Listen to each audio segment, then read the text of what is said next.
Soqov.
ассалому алайкум дӯстдорон ва алоқамандони телевизиони варзиш, хосатан он нафар ассалому алайкум дӯстдорон ва ҳаводорони телевизиони варзиш, хосатан он нафароне ки таваҷҷӯҳ доранд ба риштаи гӯштини миллии гӯштингирӣ.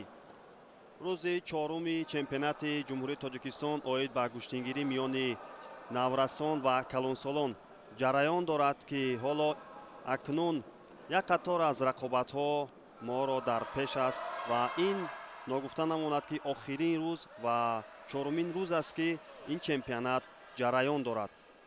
ҳамакнун рақобати навбатии вазни 65 килограмм оғоз мегардад. Чанде баъд инҷо намояндаи вилояти мухтори кӯҳистони Бадахшон Шукур Абдулҳакимов ва рақиби ӯ бошад намояндаи дастаи Рашт Сайриддин Сафолов. дирӯз як қатор аз рақобатҳо миёни наврасон ҷараён гирифт ва дар интиҳои кор он ғолибон ва ҷоизадорон рӯи минбари ифтихорӣ баромаданд. ҳамакнун ин рӯзи дуюм аст миёни наврасон дар чемпионати кишвар. рақобатҳо ҷараён мегирад. ҳамакнун таваҷҷӯҳ мекунем инҷо ин рақобатро. Шукур Абдулҳакимов бо яктаки сафед ва Сайриддин Сафолов бошад бо яктаки сабз аст. ва мебинем, ки ҳоло ҳарду баҳри пайдо кардани мавқеят акнун мавқеят пайдо гардид ва инҷо бояд, ки бале инҷо аз ҳалуки беруна мехоҳад, ки Сайриддин Сафолов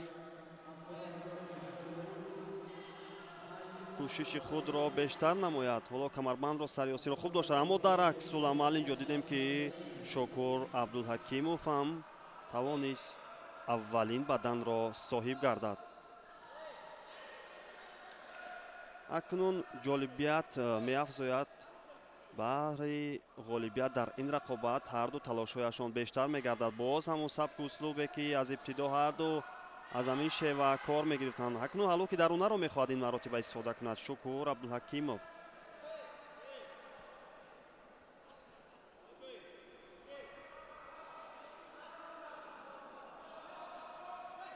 ин даври аввал аст. вазни то 65 килограмм миёни писарон моро дар пеш. боз дигар вазнҳо интизор аст.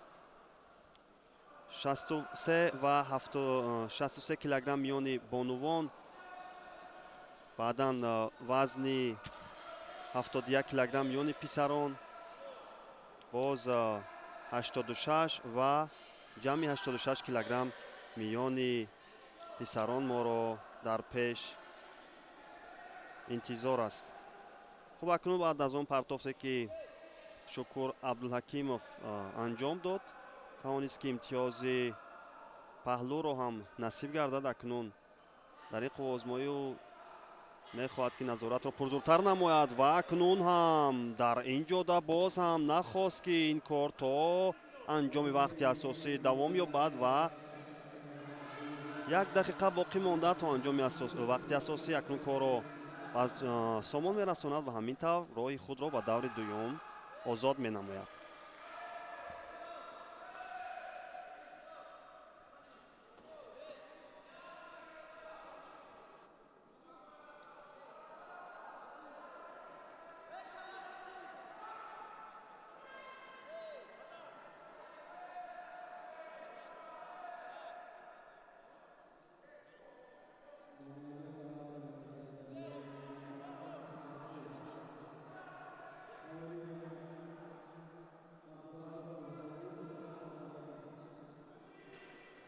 таваҷҷӯҳ мекунем ба рақобати дигари даври аввали вазни 65 килограмм. инҷо бо яктаки сафед намояндаи шаҳри Душанбе 1 Муҳаммад Зиёев ва ҳарифи ӯ бошад бо яктаки сабз намояндаи Хатлон 1 Паншер Ҳаитов аст.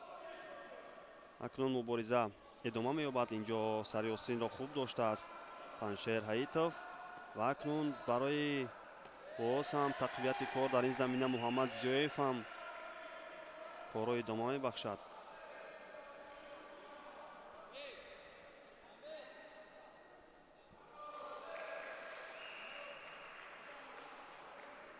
боз ҳам инҷо сари остин доштааст ва боз камарбандро мехост дарёфт кунад, аммо бар ин чиз муваффақ нашуд ва дар идомаи кор Паншер Аитов аз ҳамлаи ҳариф худро дур сохт, ки ин чиз аз мадди довар дур намонд ва акнун аввалин огаҳӣ ба ин чеҳраи сабзпӯшида нишон дода мешавад.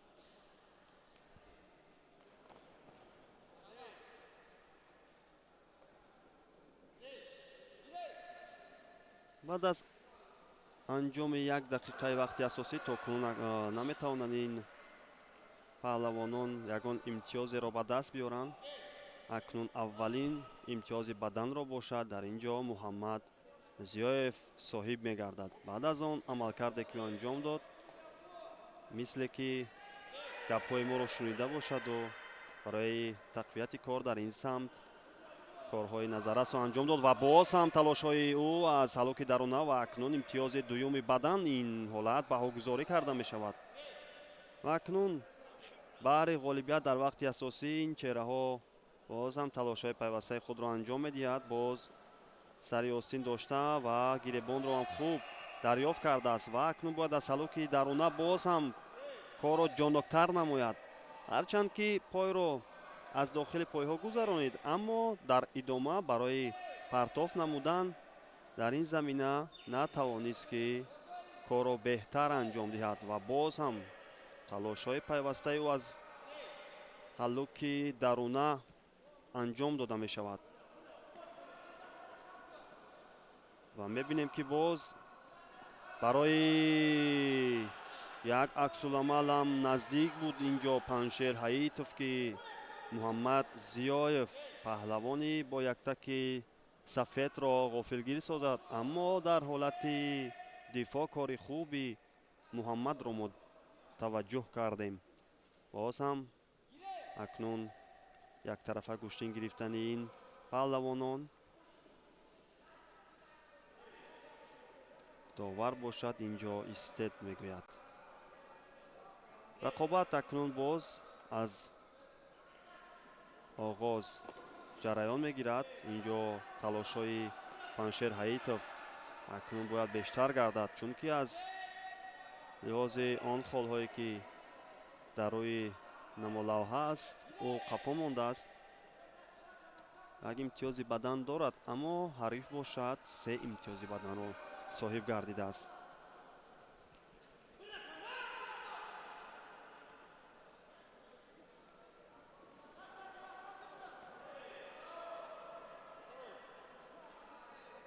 дар идома мехоҳад инҷо Муҳаммад Зиёев корро ҷоноктар намояд ва ҳамин тавр ҳам шуд. ин партофте ки анҷом дод имтиёзи ҳалол баҳогузорӣ гардид ва роҳашро ба даври дуюм ҳамвор намуд. Муҳаммад Зиёев акнун дар даври дуюм бо намояндаи шаҳру ноҳияҳои тобеи марказ Саидов Муҳаммадалӣ нерӯсанҷӣ хоҳад кард, ки Муҳаммадалӣ Саидов дар даври аввал озод аст ва акнун аз даври дуюм нерӯсанҷиҳои худро оғоз менамояд.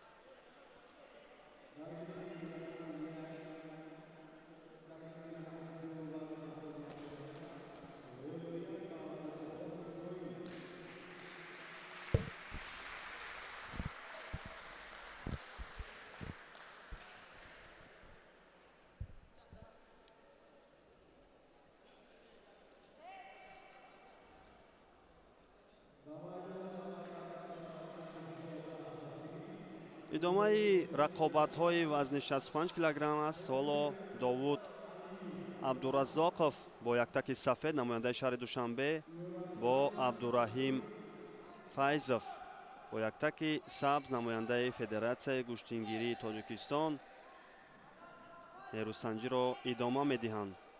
аввалин имтиёзи бадан барои Абдураҳим Файзов ва акнун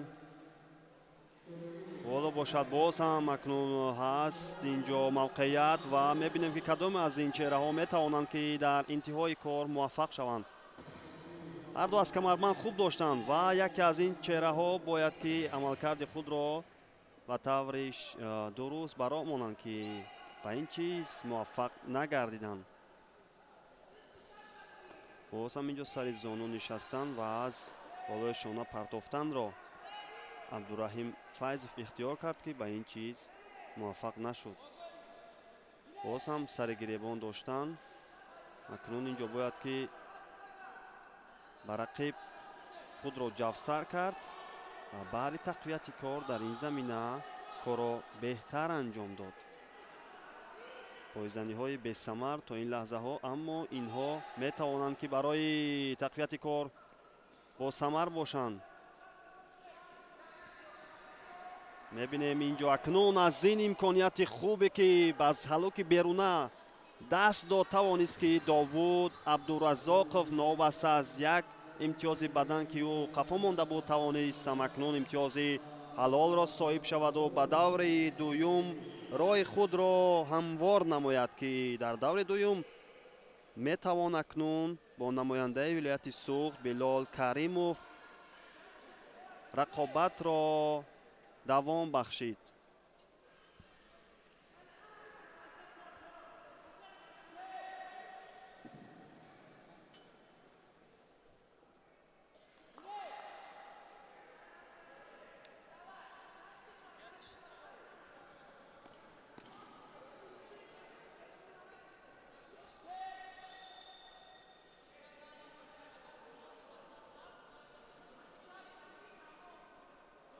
акнун таваҷҷӯҳ мекунем ба охирин рақобати вазни 65 килограмм дар марҳилаи аввал, ки он ҷо Абдураҳим Шокиров бо Азаматулло Икромов рӯи гилеми рақобатҳо меоянд, ки ҳоло ҳам барои эҳтиром ба якдигар даст фишурданд. ва акнун оғози нерӯсанҷиро мо таваҷҷӯҳ мекунем. Абдураҳим Шокиров бо яктаки сафед намояндаи хатлонду ва ҳарифи ӯ бошад Азаматулло Икромов, намояндаи шаҳру ноҳияҳои тобеи марказ. ҳарду ин чеҳра акнун охирин рақобати даври аввалро дар вазни то 65 килограмм ёни писарон идома мебахшанд. инҷо талошҳои Абдураҳим Шокиров ва акнун аз ин амалкард гурехтани Азаматулло Икромов ҳам аз мадди диди довар дур намонд ва акнун аввалин огаҳӣ ба ӯ нишон дода шуд. боз ҳам инҷо камарбандро хуб дарёфт кард Абдураҳим ва боз ҳам инҷо акнун аз ҳалоки беруна мехоҳад корро анҷом диҳад ва аввалин имтиёзи худро метавонист ки дар ин ҷо ба даст биёрад, ки ба ин муваффақ нагардид. аммо фаъолии ин чеҳра ба назар мерасад дар ин сонияҳое ки пушти сар шуданд ва акнун баҳри дарёфти боз ҳам мавқеияти беҳтар талошҳо ҳаст. мебинем инҷо сари остин доштан ва боз ҳам инҷо камарбандро хуб дарёфт кард, аммо то кунун муваффақ намешавад ки аз ҳамон шеваи худ партофтеро созмон бахшад.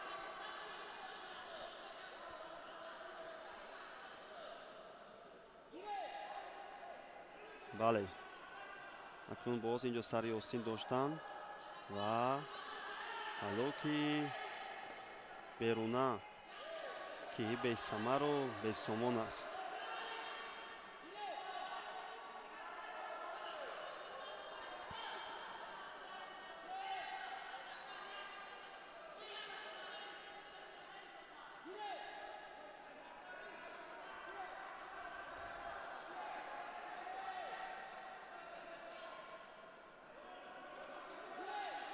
боз ҳам инҷо акнун талошҳо ҳаст, ҳарду баҳри касби имтиёз нерӯсанҷиро идома мебахшанд, аммо то кунун аз ҷониби ин чеҳраҳо ягон имтиёзе дида намешавад. каме эҳтиётона масофаро ихтиёр мекунанд Абдураҳим Шокиров ва Азаматулло Икромов. акнун боз ҳам дар ин лаҳзаҳо наздик буд, ки ҳатто дар аксуламал Азаматулло Икромов, паҳлавони шаҳру ноҳияҳои тобеи марказ, ки барои гирифтани имтиёзи аввалин дар ин рақобат хело ҳам наздик буд, ки аз он аксуламал метавонист ки имтиёзеро ба даст биёрад.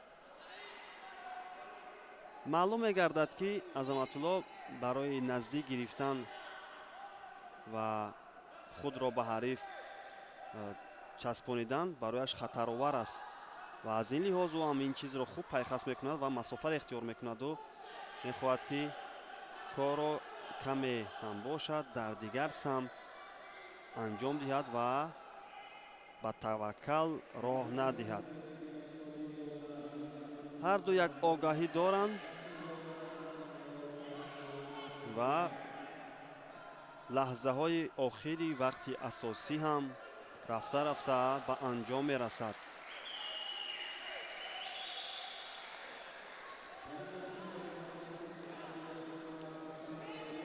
ва ҳамин тавр анҷоми вақти асосӣ ва довар ҳам ишора мекунад ки аз ҷой бархезед.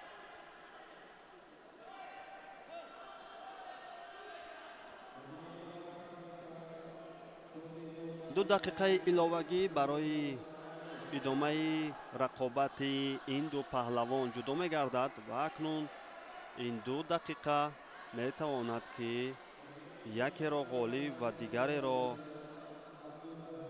интиҳои роҳашро возеҳу равшан кунад. дирӯз чӣ тавре ки ишора намудем дар вазнҳои 46, 50, 55, 60 килограмм миёни писарон рақобатҳо доир гардиданд ва дар вазни 44 ва 52 килограмм миёни гурдофаридҳо нерӯсанҷиҳо идома ёфтанд. ва акнун ин ҷо аввалин имтиёзи баданро дар ин нерӯсанҷӣ метавонад аз ин партофти худ Азаматулло Икромов ба даст биёраду ба даври дуюм роҳ ёбад ки дар он ҷо бо Расул Назарализода намояндаи Хатлон 1 рақобатро идома мебахшад.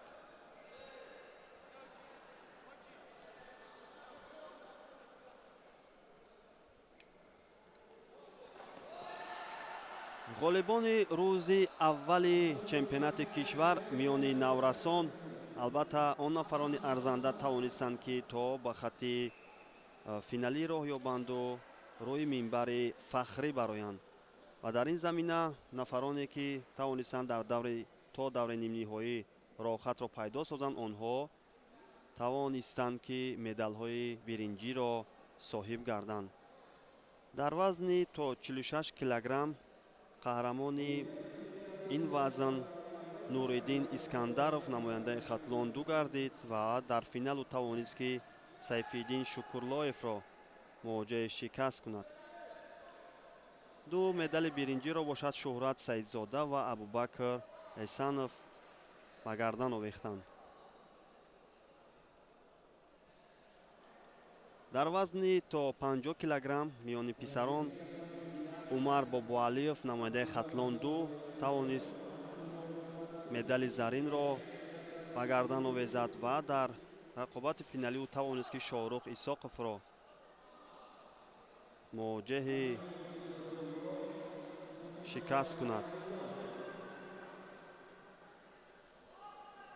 Шорух Исоқов ин бародарзодаи Шеравлиё Исоқов аст. ин чеҳра ки акнун ин наврасону ҷавонон дар оянда умеду ормонҳои ҳар як тоҷику тоҷикистонӣ дар дохил ва хориҷи кишвар ҳастанд ки дар ин намуди гӯштингирӣ тавонанд дар сабқатҳои байналмилалӣ ному шараф ва парчами кишварро боло бардоранд. ҳамин тавр дар вазни 50 килограмм ду медали биринҷиро бошад Юсуф Розиқов ва Фариз Назаров ба даст оварданд.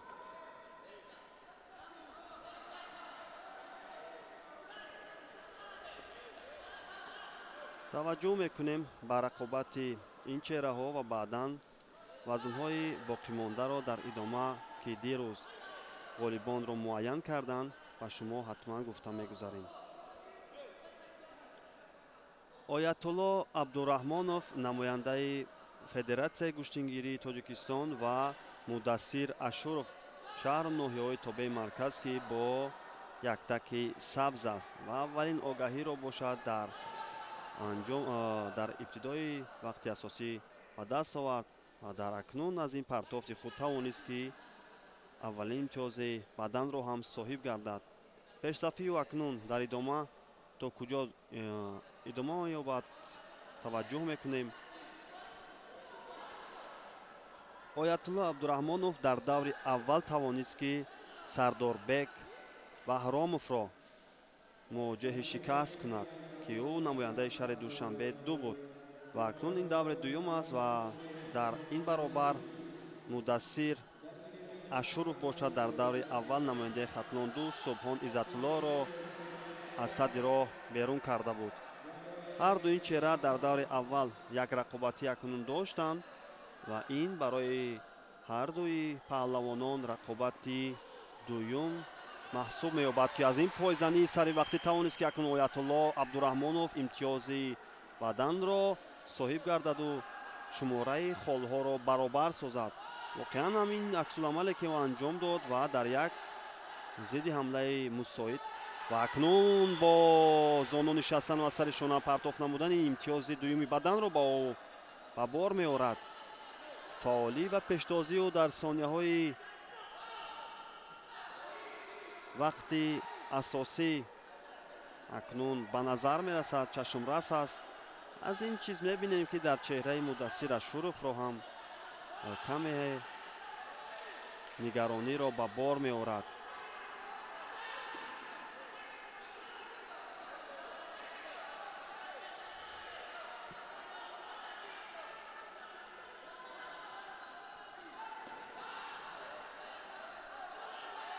акнун инҷо сари остин доштанд ҳарду.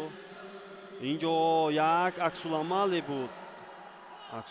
буд ё ин ки ҳамлаи оятулло абдураҳмонов. инҷо довар ишорае намекунад. ягоне аз ин чеҳраҳо акнун имтиёзеро дар он усуле ки анҷом додан ба даст намеоранд ва 20 сония то анҷоми вақти асосӣ боқӣ мондааст, ки дар ин раванд кори мудассир ашуров каме ҳам мушкилтар мегардад ва акнун ин маротиба тавонист ки имтиёзҳоро баробар созад ва аз он фишорҳои пайвастаи худ ба манфиат истифода барад. ва агар бо ҳамин вақти асосӣ анҷом ёбад, пас мо 2 дақиқаи иловагиро бо иштироки ин ду паҳлавон таваҷҷӯҳ хоҳем кард. ё акнун дар ин замина тавонист ки аз сабаби он ки имтиёзи охири баданро новобаста аз он ки имтиёзҳо баробар шуданд, мудассир ашуров тибқи он тартибу низомномае ки федератсияи гӯштингирии кишвар ва он ҳам аз ҳамин чиз дар федератсияи байналмилалии гӯштингирӣ ҳам аз ҳамин сабку услуб албатта ки муайян шудааст. он нафаре ки охирин шуда имтиёзи бадан ва умуман имтиёзҳоро баробар мекунад, ҳамон ғолиби мутлақ ҳисобида мешавад.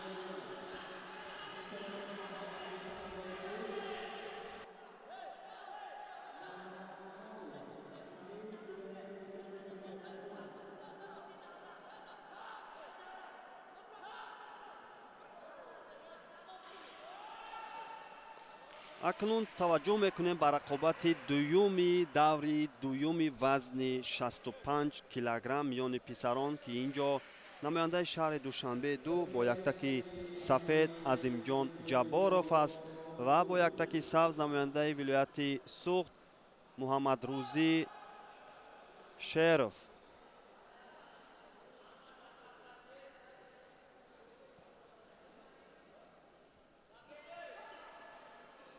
муҳаммадрӯзӣ шеров дар даври аввал озод буд ва акнун дидем ки ин рақобат ҳам дар ин ҷо наздик буд ки ба интиҳои худ расад. аммо дар баробари ин бошад, дар даври аввал азимҷон ҷабборов тавонист ки намояндаи федератсияи гӯштингирии тоҷикистон искандари юсуфро, аниқтараш юсуф искандарро аз садди роҳ берун созаду ба даври дуюм роҳи худро ҳамвор намояд. сари остин доштанд ва акнун аз ҳалоки даруна инҷо мехоҳад ки муҳаммадрӯзӣ шеров кор бигирад ва муваффақ ҳам шуд. аввалин имтиёзи баданро ӯ соҳиб гардид.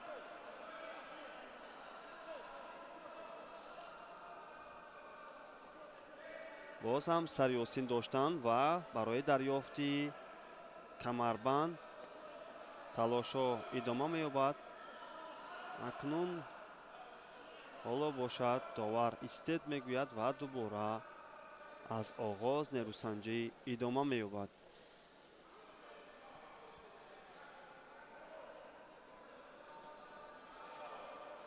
боз ҳам инҷо мебинем, таваҷҷӯҳ мекунем лаҳзае ва акнун инҷо сари остин доштанд ва аз ҳамон ҳалоки беруна боз ҳам коро беҳтар анҷом дод. ин маротиба муҳаммадрӯзӣ шеров ва тавонист ки баъд аз 1.5 дақиқаи идомаёбии вақти асосӣ ӯ ғолиби ин рақобат шуду ба даври баъдӣ роҳ ёфт.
номашро ҳатто ба забон наоварда ғолибиятро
акнун дар ин замина кори беҳи аҳмад мисоқовро таваҷҷӯҳ мекунем ва аз ин имконияте ки ба амал омад пеш аз анҷоми вақти асосӣ новбаста аз он бартарии худ тавонист ки корро анҷом бахшаду ба даври дигар роҳи худро озод намояд.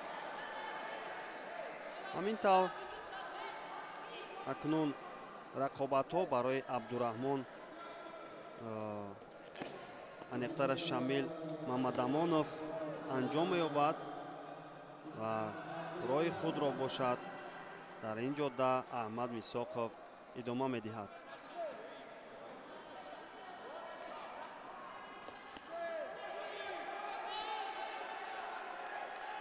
ҷуфти навбатӣ вориди гилеми рақобатҳо мегарданд.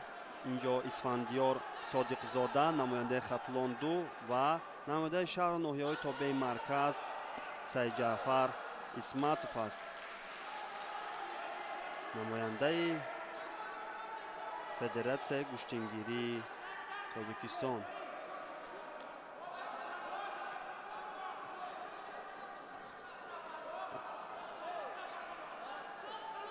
абдураҳмон ҳикматов аввалин имтиёзи баданро соҳиб мегардад. акнун абдураҳмон ҳикматов дар даври аввал озод буд ва ҳарифи ӯ бошад сайҷаъфар исматов тавонист ки исфандиёр содиқзода аз дастаи вилояти хатлонро дучори нокомӣ созаду ба даври дуюм роҳ ёбад, ки ҳоло дар ин ҷо мебинем ки кораш каме мураккабтар мегардад ва аз ҳариф холҳо нисбатан камтар аст ва акнун дар ин ҷода бояд ки нерӯсанҷиро беҳтар идома диҳад ва акнун аз ин ҳалуки беруна ва дар аксуламал тавонист ки инҷо абдураҳмон ҳикматов имтиёзи паҳлӯро соҳиб гардад ва акнун бо як холи бадан ва паҳлӯ пешсафиро ба даст мегирад ва инҷо боз ҳам талошҳо идома меёбанд. инҷо аз камарбанд хуб дошта буд абдураҳмон ҳикматов ва имтиёзи дуюми паҳлӯ ва ғолиб дар ин ҷуфти рақобатҳои вазни 65 килограмм ӯ дониста шуд ва ҳамин тавр акнун абдураҳмон ҳикматов паҳлавони бо яктаки сабз намояндаи федератсияи гӯштингирии тоҷикистон ва даври навбатӣ роҳи худро озод менамояд.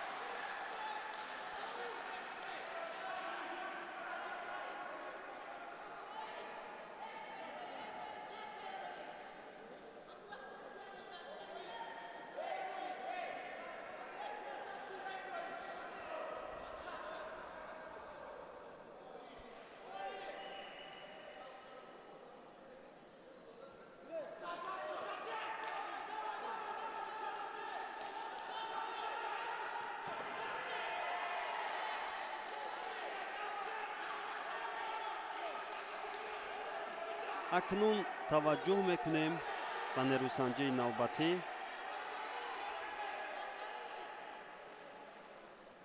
шукур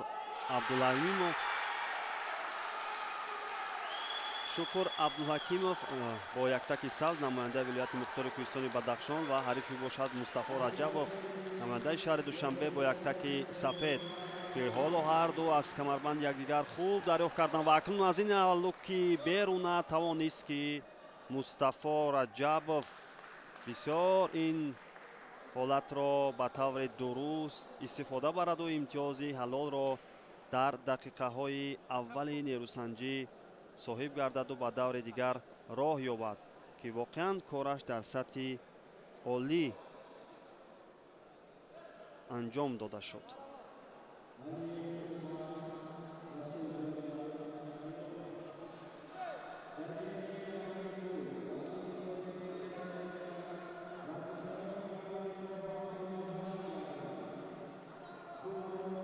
донишгоҳи миллии тоҷикистон ҳам аз мухлисон пур мегардад ва ин ҳам барои ангеза ва барои рӯҳия бахшидан ба ин чеҳраҳои навраз метавонад ки таъсири мусбати худро расонида бошад. акнун рақобати навбатии ин вазн бо иштироки муҳаммад зиёев намояндаи шаҳри душанбе бо яктаки сафед аст ва ҳарифи бошад муҳаммадалӣ саидов бо яктаки сабз намояндаи шаҳру ноҳияҳои тобеи марказ мебошанд.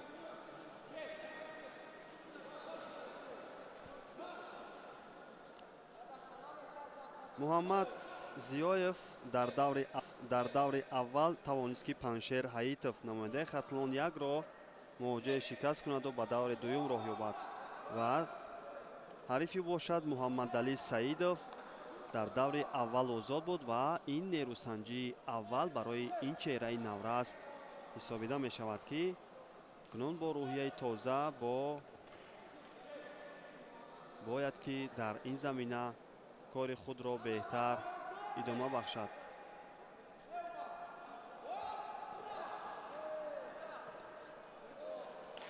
акнун инҷо аз гиребони ҳариф ва сари ости хуб мавқеиятро дарёфтааст муҳаммад зиёев, аммо ин чиз натавонист ки то анҷом ибтидои худро дарёбад ва аввалин огаҳӣ барои гурехтан аз ҳамлаи ҳариф ба муҳаммад зиёев довари марказ нишон дод.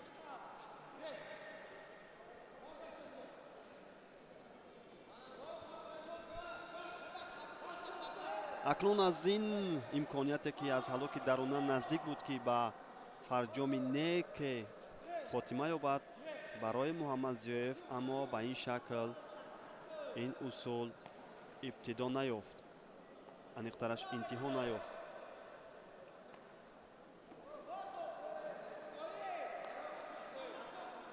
акнун шумораи огаҳиҳои ҳардуи ин паҳлавонон ҳам баробар мегардад. сари остини доштан ҳарду ва яктарафа гӯштин гирифтани ин чеҳраҳо, аммо дар идома боз ҳам на муҳаммад ва на муҳаммадалӣ наметавонанд ки ба мақсади ниҳоии худ мушарраф шаванд.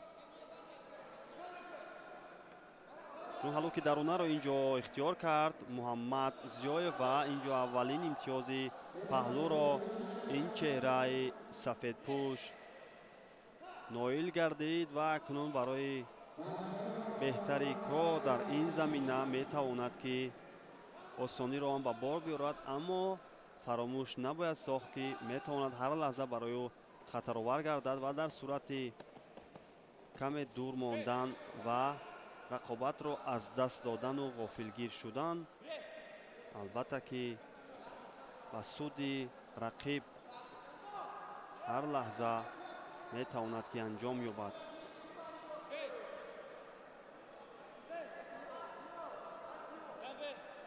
огаҳии дуюм барои муҳаммад зиёев аз сабаби гӯштин нагирифтан ва камфаъол будан. ва инҷо ин ишора бар танбеҳ буд ки барои камфаъол будан. акнун бояд ки муҳаммад зиёев новобаста аз имтиёзи паҳлӯе ки ӯ ба даст овардааст, бояд ки нерӯсанҷиро бо рӯҳияи тоза идома бахшад, чунки дар сурати каме камфаъол будан метавонад ки новобаста аз ин бартарияш мувоҷиҳи шикаст гардад ва акнун ин чизро ӯ хуб эҳсос мекунад ва дар ҳамлаҳо низ худро ба хубӣ нишон медиҳад. имтиёзи навбатии бадан барои ин чеҳра ва акнун дар ин ҷода вақт ҳам ба охир мерасад ва пирӯзиро муҳаммад зиёев намояндаи шаҳри душанбе соҳиб мегардаду ба даври навбатӣ роҳашро идома мебахшад.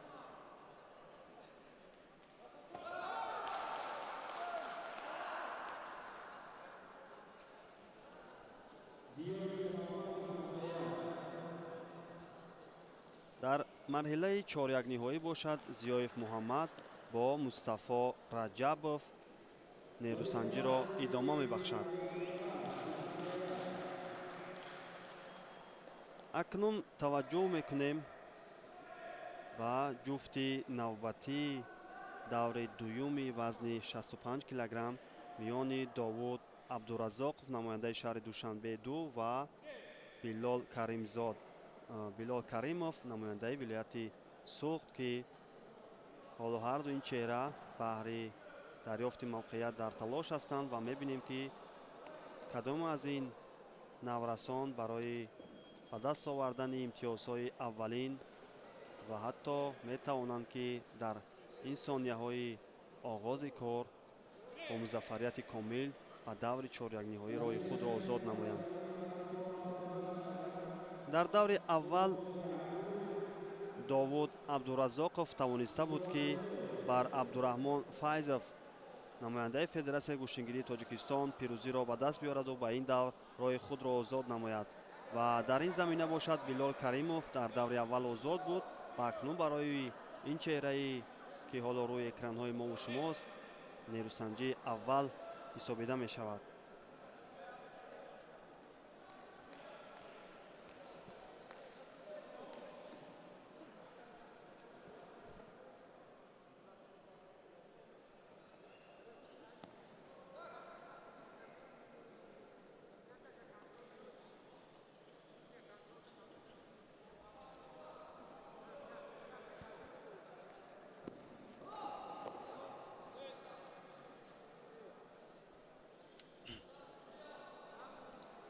Довуд Абдураззоқов ин чеҳрае ки бо яктаки сафед аст акнун талоши худро барои касби имтиёз идома медиҳад ва чӣ тавре ки рӯи намолавҳам ишора шуд имтиёзи бадани ӯ дар ин ҷо назаррас аст ва дар ин замина акнун корро бояд боз ҳам беҳтар идома диҳад ва аз ин мавқеияти пайдошуда метавонад истифодаи дуруст барад. Аммо дар ҳолати дифоъ кори Билол Каримов ҳам назаррас буд. Тавонист ки аз ин ҳолати мушкил худро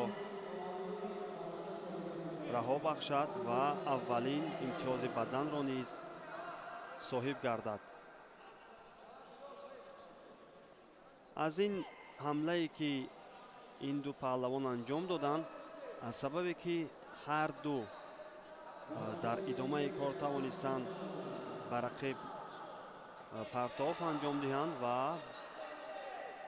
ки шояд ин ҷо барои шумо норавшан шавад ки чаро ба ҳар ду як имтиёзи бадан. Бале риштаи гӯштингирӣ ин кори алоҳида аст ва албатта ки боз нозукиҳои худро дорад ки аз дигар намудҳои гӯштин фарқкунанда аст ва ҳар ду тавонистанд аз ҳамон амалкардҳои худ як имтиёзи баданро дар баробари ҳам соҳиб гарданд. акнун ин ҷо яктарафа гӯштин гирифтанд, ин ҷо камарбандро ҳар ду хуб дарёфт карданд ва барои сари остин доштан мубориза идома меёбад. аммо ин ҷо мебинем ки акнун аз миён наздик буд ки мавқеиятро беҳтар дарёфт намояд Довуд Абдураззоқов паҳлавони бо яктаки сафед, аммо ба ин чиз муваффақ нагардид ва боз акнун дар ҳолати аксунамалам ин ҷо наздик буд, аммо дидем ки ба ин чиз ҳам мушарраф нагардид. сари остин доштан ва акнун сари зону нишастану партов анҷом додан. ин дафъа Билол Каримов имтиёзро соҳиб гардид ва акнун аз лиҳози имтиёзҳои бадан баробариро ин ҷо ба даст меёрад. аммо дар сурати анҷоми вақти асосӣ ғолибият бошад насиби Билол Каримов мегардад. новаста чӣ тавре ки ишора кардем аз он баробарии баданҳо нафаре ки охирин шуда имтиёзи баданро соҳиб мегардад, ин чиз таъсири калон дар пирӯзии паҳлавонон маҳсуб меёбад. ҳамин тавр Билол Каримов намояндаи вилояти Суғд бо яктаки сабз дар ин нерӯсанҷӣ дастболо мегардад ва албатта ин ҷо каме таваҷҷӯҳ мекунем кани довари асосӣ дар такя ба он довароне ки пушти наворҳои сусткардашуда ё такрорӣ ҳастанд ба чӣ хулоса меояд. баъдан бекор карда шуд ва имтиёзи паҳлу ба ин амалкарди охире ки ин чеҳраи сабзпӯшида анҷом дод баҳогузорӣ мегардаду ба даври дигар роҳ меёбад. Билол Каримов акнун дар даври чорякниҳоӣ роҳи худро идома мебахшад. аз ҷуфти ҳоло ки ба майдон мебароянд Азаматулло Икромов ва Расул Назарализода, метавонад ки Билол Каримов дар даври чорякниҳоӣ дар муқобили ғолиби ин яке ба майдон барояд.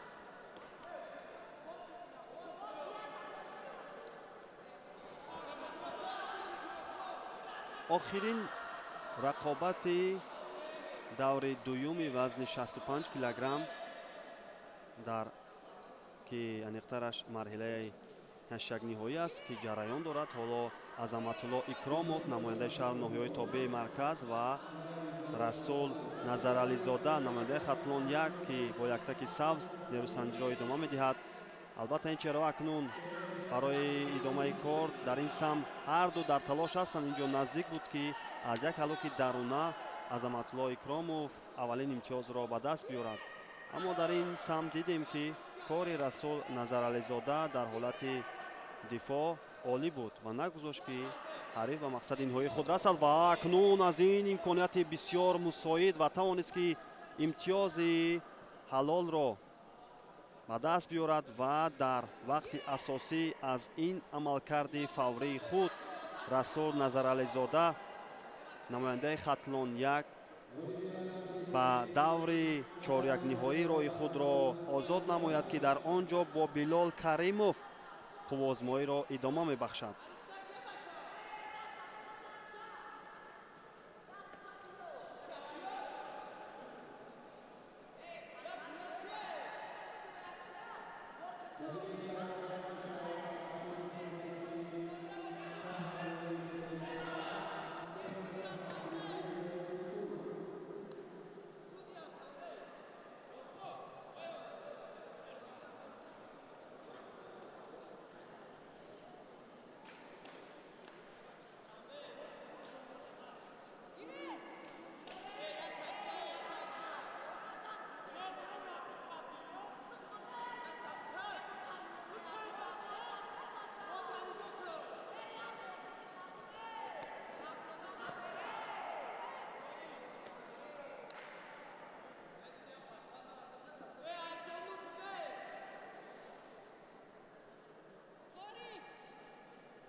аввалин рақобати марҳилаи чорякниҳоӣ вазни то 65 килограмм акнун оғоз мешавад. ин ҷо бо яктаки сафед намояндаи шаҳри ноҳиёи Тобеи Марказ Мудассир Ашуров ва ҳарифи ӯ бошад Муҳаммадрӯзӣ Шеров намояндаи вилояти Суғд ки бо яктаки сабз баромади худро идома дода истодааст. дар даври аввал Мудассир Ашуров тавонист ки бар Субҳон Иззатуллоев дастболо гардаду марҳилаи ҳаштагниҳоӣ роҳи худро озод намояд ва дар он ҷо тавонист ки дар рақобати баъдӣ ҳам пирӯзиро ба даст биёрад ки он ҷо Оятулло Абдураҳимовро ноком карда буд. Муҳаммадрӯзӣ Шеров бошад дар даври аввал озод буд ва корро аз даври дуюм идома дод ки тавонист дар ниҳояти кор бар Искандар ба Юсуфи Искандар пирӯзиро насиб гардад ва ба марҳилаи чорякниҳоӣ роҳи худро идома бахшад ки ҳоло акнун ин ҷуфт баҳри роҳ пайдо кардан ба даври ним ниҳоӣ метавонанд ки кори худро беҳтар анҷом диҳанду ба ин марҳила роҳ ёбанд. аввалин огаҳӣ ба муҳаммадрӯзӣ шеров, намояндаи вилояти хатлон, намояндаи вилояти суғд нишон дода мешавад.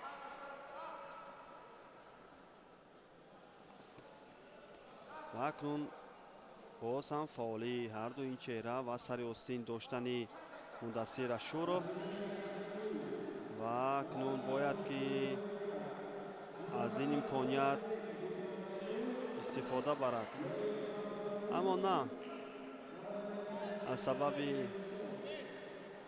камфаъолӣ боз инҷо довар ба Муҳаммадрӯзӣ Шеров танбеҳ аввалинро нишон медиҳад ки дар ин замина акнун кораш боз ҳам мураккабтар мегардад ва бояд акнун фаъолии худро беҳтару бештар намояд. ва акнун аз ин ҳалоки берунае ки ӯ ба фишори зиёд тавонист ки анҷом диҳад, амалкарди фаврӣ ва акнун имтиёзи аввалини баданро дар дақиқаи охири вақти асосӣ ба даст меорад. ва кори Мудассир Ашуров акнун дар идома каме мураккабтар мегардад. ин чеҳра ки ҳоло яктаки худро ба тартиб медарорад, бояд нерӯсанҷиро ба шакли дигар идома бахшад. 30 сония то анҷоми вақти асосӣ боқӣ мемонад ва дар ин лаҳзаҳо боз ҳам Муҳаммадрӯзӣ Шеров намегузорад ки ба осонӣ ба ҳариф имкониятро пешниҳод созад.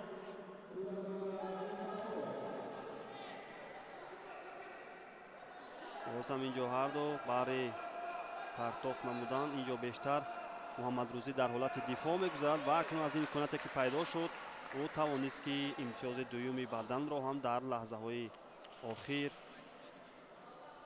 ба даст биёрад. Муҳаммадрӯзӣ Шеров ҳамин тавр бо ду амалкарде ки имтиёзи бадан вогузорӣ гардид, роҳи худро ба марҳилаи чорякниҳоӣ, аниқтараш ба даври нимниҳоӣ ҳамвор менамояд ки он ҷо дар марҳилаи нимниҳоӣ ғолиби даври чорякниҳоӣ ки ҳоло маълум мегардад, метавонанд дар муқобили ҳам қарор бигиранд.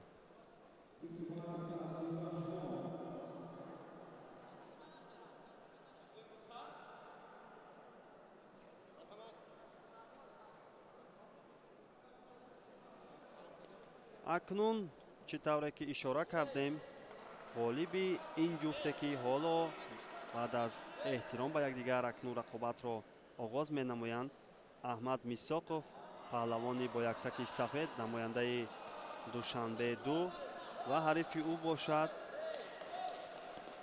Абдураҳмон Ҳикматов, намояндаи Федератсияи гӯштингирии Тоҷикистон, ки дар марҳилаи чорякниҳоӣ баҳри роҳ пайдо кардан ба даври нимниҳоӣ талошро идома бахшида истоданд ва дар сурати ғолибият метавонанд дар даври нимниҳоӣ дар муқобили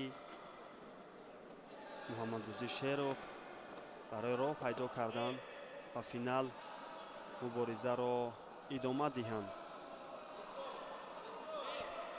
ҳарду саросима нестанд, тамаркуз мекунанд ва акнун баҳри пайдо кардани мавқеият ва ҳамин тавр аввалин имтиёзи баданро дар ин ҷода Аҳмад Мисоқов соҳиб мегардад. ва боз ҳам ин ҷо мебинем ки ҳарду дар талоши пайдо кардани ҳолати беҳтар ҳастанд. ва акнун усули сари китф Аҳмад Мисоқов хост ки аз ин шева кор бигирад, аммо ба ин муваффақ нагардид. ва боз ҳам ин ҷо мехост ки як усули камариро анҷом диҳад, аммо дар ин замина ҳам мебинем каме қувва нарасидан ва кори дифои хуби Абдураҳмон ба ин оварда мерасонад ки дар интиҳои кор Аҳмад Мисоқов ба мақсади ниҳоӣ худ намерасад. аммо новобаста аз ин бо 2 имтиёзи бадан пешсаф аст. ин чеҳрае ки бо яктаки сафед баромади худро идома бахшида истодааст.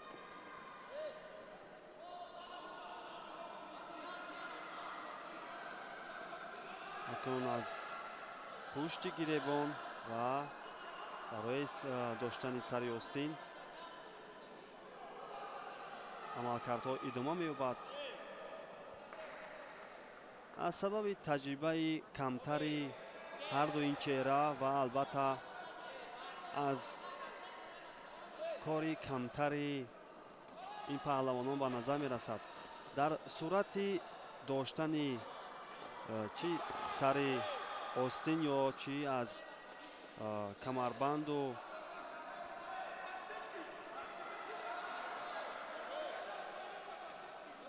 аз дигар ҷойҳое ки ба таври лозима метавон истифода кард, мебинем дар зудтарин ҳолат даст раҳо меёбад ки дар ин замина бояд ки ин чиз ба таври алоҳида диққати бештар дода шавад ва дастро бояд қувваашро бештар кард ва ҳамон ҳолате ки ба миён меояд вақте ки мустаҳкамтар доштан мусоид мешавад, ҳамон қадар метавонад ки ин чиз барои анҷом додани дилхоҳ усул мусоидати бештарро ба бор биёрад. ва акнун имтиёзи сеюми бадан аз ин амалкарде ки аз болои шона Аҳмад Мисоқов тавонист муваффақ шавад ба даст меорад ва то анҷоми вақти асосӣ мехоҳад ки ҳамин имтиёзҳое ки 3 баданро соҳиб гардидааст идома диҳад ва бо ҳамин бартарӣ ғолиб гардад ва ба даври нимниҳоӣ роҳи худро озод намояд.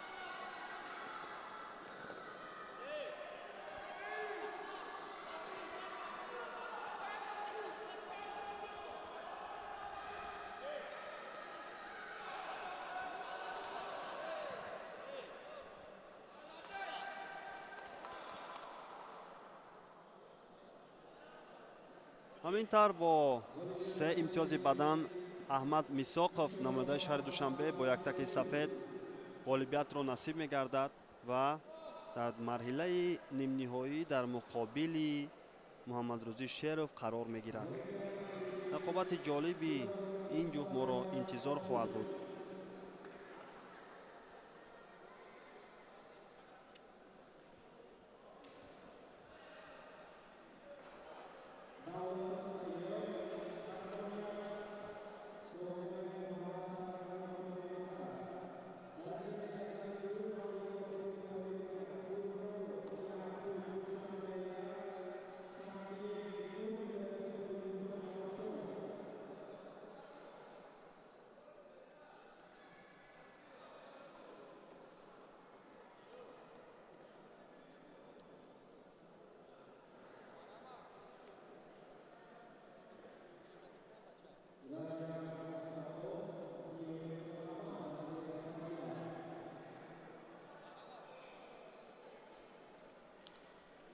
идомаи рақобатҳои марҳилаи чорякниҳоӣ дар вазни 65 килограмм дар гилеми аввал идома меёбад. инҷо бо яктаки сафед намояндаи шаҳри Душанбе Мустафо Раҷабов ва бо яктаки сабз бошад.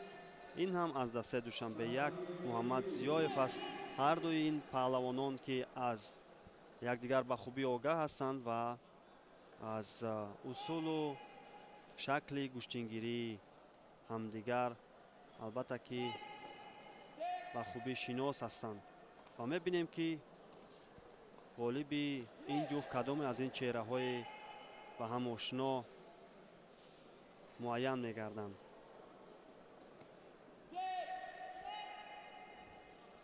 Мустафо Раҷабов дар даври аввал намояндаи Федератсияи гӯштингирии Тоҷикистон Муҳаммад Абдиевро аз садиро берун сохт ва дар марҳилаи ҳаштякниҳоӣ тавонист ки бар Шукур Абдулҳакимов ғолибиятро насиб гардаду ба ин марҳила роҳи худро озод намояд. Муҳаммад Зиёев бошад дар даври аввал ба Паншер Ҳаитов пирӯз шуд ва дар даври дуюм бар намояндаи шаҳри ноҳияи тобеи марказ муҳаммадалӣ саидов ғолиб гардида дар муқобили мустафо раҷабов истодагарӣ намуда истодааст. акнун ғолиби ин ҷуфт метавонанд ки дар муқобили ғолиби ҷуфти дигари даври чорякниҳоӣ ки онҷо баъди каме вақт Билол Каримов ва Расул Назарализода ба ҳам меоянд.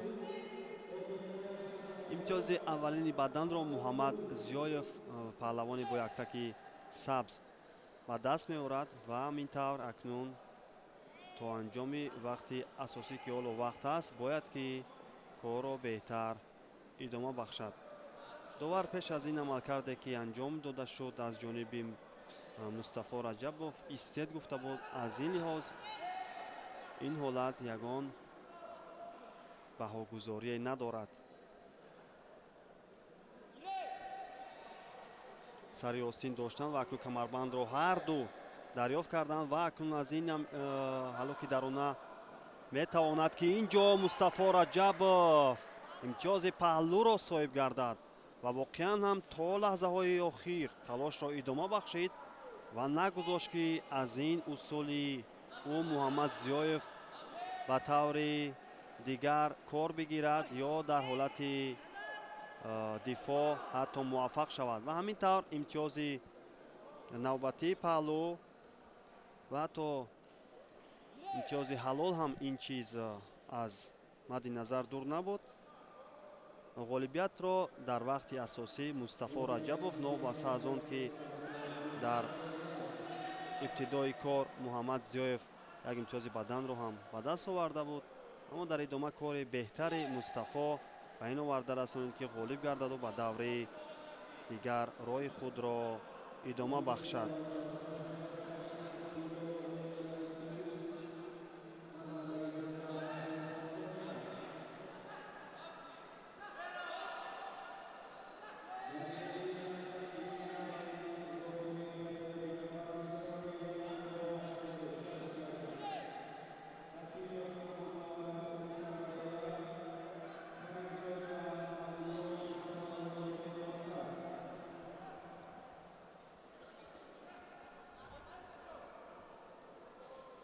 охирин рақобати марҳилаи чорякниҳоӣ вазни 65 килограмм бо иштироки Билол Каримов ва Расул Назарализода намояндаи Хатлон 1 ҷараён мегирад ки ин чеҳра бо яктаки сабз аст ва Билол бошад бо яктаки сафед нерӯсанҷиро идома медиҳанд. хуб таваҷҷӯҳ мекунем ҳарду акнун аз сари остини ҳамдигар доштанд ва ин ҷо дасти чапи Билол аниқта Расул Назарализода бошад аз гиребони ҳариф гузаронида шуда буд, аммо ба ин чиз муваффақ нашуд ва идомаи корро боз таваҷҷӯҳ мекунем.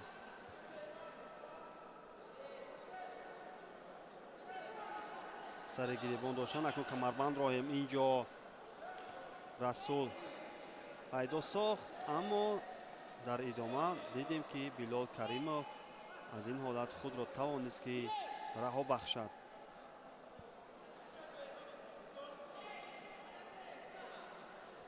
Билол Каримов дар даври аввал озод буд, ин чеҳраи сабзпӯш, ва дар даври дуввум корро оғоз кард. Дар он ҷо тавонист ки дар муқобили Довуд Абдуразоқов қарор бигирад, намояндаи шаҳри Душанбе, ва дар он нерӯсанҷӣ ғолибиятро ба даст оварду ба марҳилаи чорякниҳоӣ роҳи худро озод намуд. ҳарифи ӯ бошад Расул Назарализода низ ба ҳамин роҳ нерӯсанҷиҳоро идома бахшид. ӯ ҳам дар даври аввал озод буд ва дар даври дуввум бар Азаматулло Икромов муқобилияти хубро ба роҳ монд ва тавонист ки натиҷаи қаноатбахшро ба қайд бигираду дар муқобили Билол Каримов ҳоло муборизаро идома бахшад.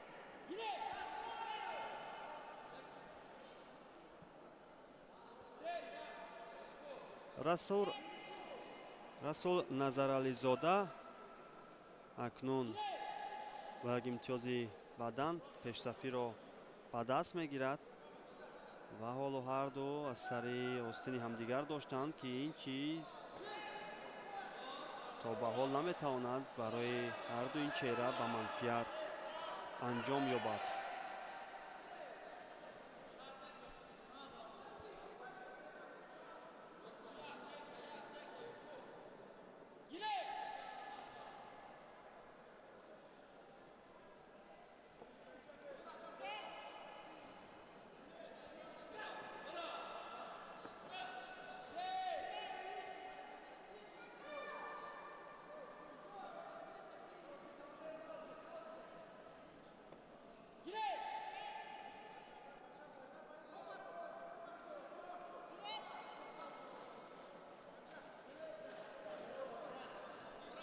акнун то анҷоми вақти асосӣ 30 сония боқӣ мондааст ки ҳоло Билол Каримов баҳри баробар кардани ҳисоб ва ҳатто пешсафӣ каме ҳам фаъолтар гардидааст. Аммо новобаста аз ин мебинем ки дар ин ҷода Расул Назарализода ҳам баҳри ҳифз кардани ин имтиёзе ки ӯ ба даст овардааст ба куллӣ ин чизро зери назорат гирад ва ҳифз намояд.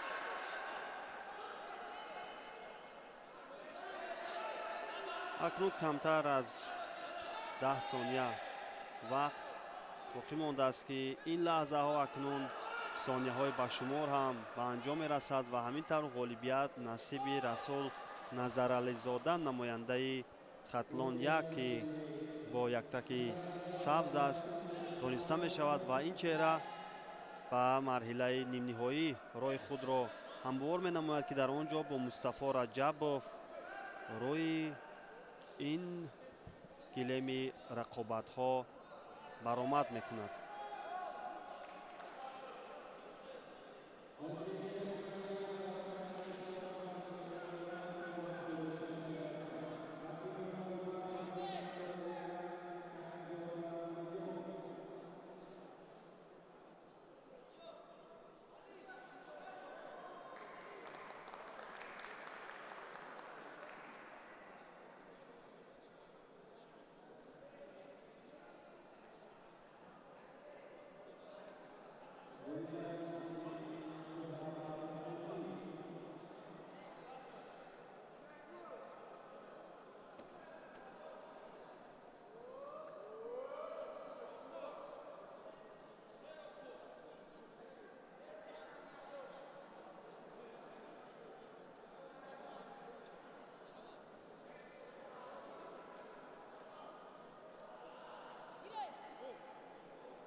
акнун таваҷҷӯҳ мекунем ба аввалин рақобати даври нимниҳоии вазни 65 килограммёни писарон. Инҷо Абубакр Ҳакимов намояндаи шаҳри Душанбе бо яктаки сафед ва ҳарифи ӯ бошад Алиҷон Каримзода шаҳру ноҳияҳои тобеи марказро. ин паҳлавони бо яктаки сабз намояндагӣ мекунад. ҳарду акнун ё талошҳоро идома медиҳанд.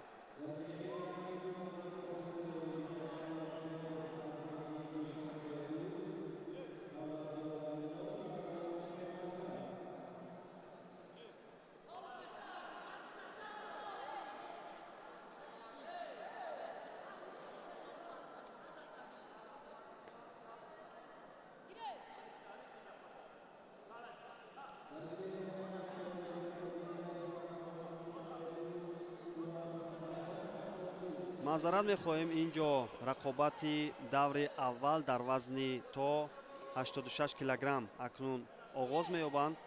Абубакр Ҳакимов намояндаи шаҳри Душанбе ки бо яктаки сафед аст чара ишора шуд ва акнун таваҷҷӯҳ мекунем ки дар ин сабқат кадоме аз ин чеҳраҳое ки ҳоло рӯи экранҳои мову шумост зафар меёбанду ба даври дигар роҳи худро озод менамоянд.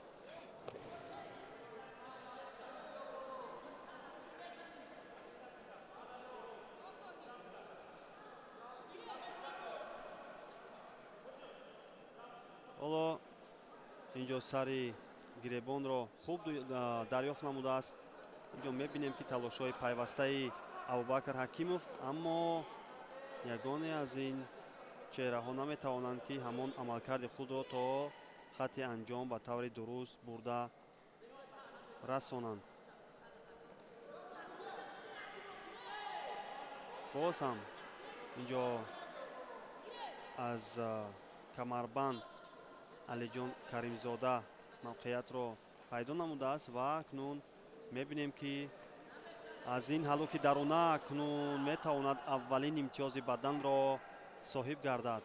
ва ҳамин тавр ҳам шуд. Довар ба имтиёзи бадан ишора кард ва акнун дар намолавҳа низ ин чиз ишора мегардад.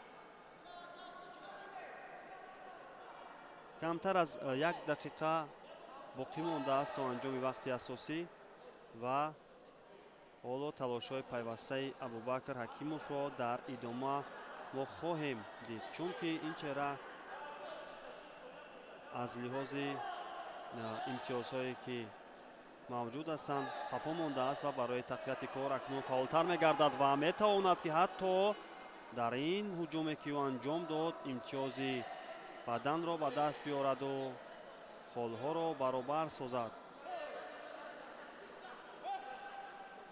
наздик буд ки ҳамон усуле ки ӯ анҷом дод имтиёзи паҳлӯ ва ҳатто ҳалолро ба бор биёрад, аммо на ин чиз ба он шакл анҷом наёфт ва мебинем ки ҳарду акнун талошро идома медиҳанд. ҳамин тавр то анҷоми вақти асосӣ 5 сонияи дигар вақт боқӣ мондааст ки дар ин 5 сония барои ҳеҷ кадом аз ин паҳлавонон наметавонанд ки ягон манфиати бештареро барои ҳалли ин рақобат ба бор биёрад. ва ҳамин тавр аз он сабабе ки имтиёзи дуюми баданро дар ин нерӯсанҷӣ Абубакр Ҳакимов, яъне ки имтиёзи охирро ӯ ба даст овард ва чӣ тавре ки мо боло ҳам ишора карда будем, риштаи гӯштингирӣ нафаре ки имтиёзи баданро дар охир ба даст меораду рақобатро баробар мекунад, ҳамон паҳлавон дастболо мегардад.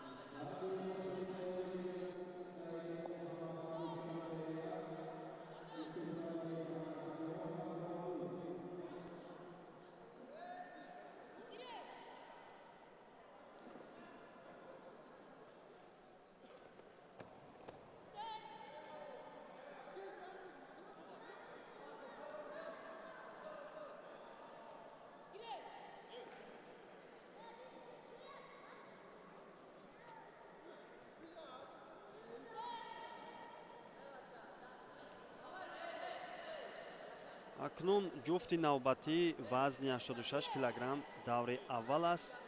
инҷо Рамазон Одинаев намояндаи шаҳри Душанбе ду бо яктаки сафед ва ҳарифи ӯ бошад Сафархон Қувватов бо яктаки сабз ки дар ибтидои кор аввалин огаҳиро ҳам довар ба ӯ нишон дод. ва ин акнун аз ин амалкарди худ наздик буд ки Сафархон Қувватов имтиёз ба даст биёрад, аммо дар аксуламал дидем ки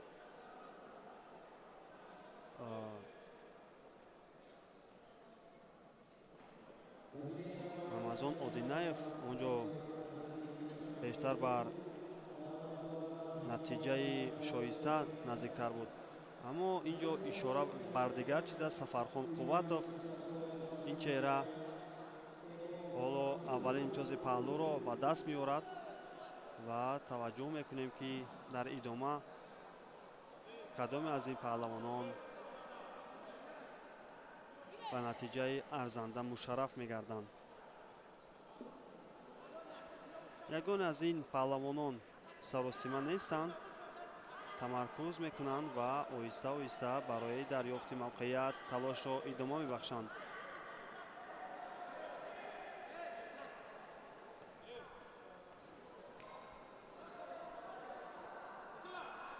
вақт то анҷоми рақобат албатта ки бисёр аст. дар ин 1.5 дақиқа метавон ки дилхоҳ усул ва ин рақобатро ба суди худ анҷом бахшид.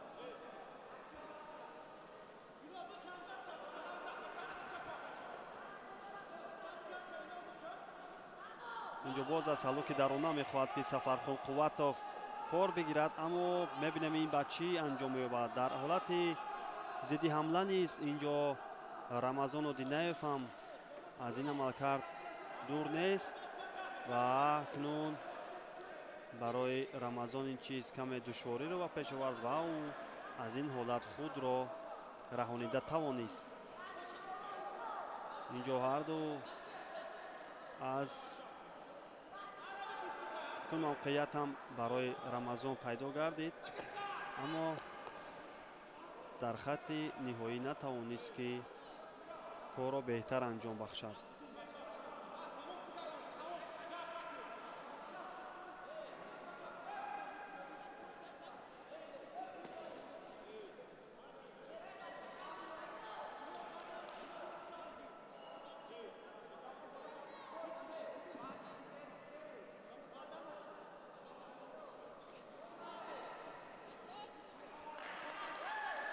камтар аз 30 сония то анҷоми вақти асосии вақт боқӣ мондааст. акнун инҷо аз камарбанд Сафархон Қувватов бисёр хуб дарёфт кардааст, аммо ин чизро то анҷоми ин усул натавонист ки идома бахшад. довар ҳам ишора мекунад ки гиред ва ҳамин тавр дар ин сонияҳое ки хело кам боқӣ мондааст, ҳамин дар ин лаҳзаҳо Рамазон Одинаев ҳарчанд амалкардеро анҷом дод, аммо ин чиз баҳогузорӣ нашуд ва инҷо мебинем каме Сафархон Қувватов ҳам аз камари худ лад бардоштааст. ғолибият бошад бар суди Рамазон Одинаев, ин чеҳраи сафедпӯш дода мешавад ва ба даври дигар роҳи худро озод менамояд.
таваҷҷӯҳ мекунем ба идомаи нерӯсанҷиҳои даври аввали вазни 86 килограмм. Муҳаммад Саидов намояндаи шаҳри Душанбе 1 ва ҳарифи ӯ бошад намояндаи Хатлон 2 Анасҷон Исуфалиев, ки ҳарду акнун аз ибтидо аз фаъолии ӯ пештозӣ ҳам дарак медиҳанд.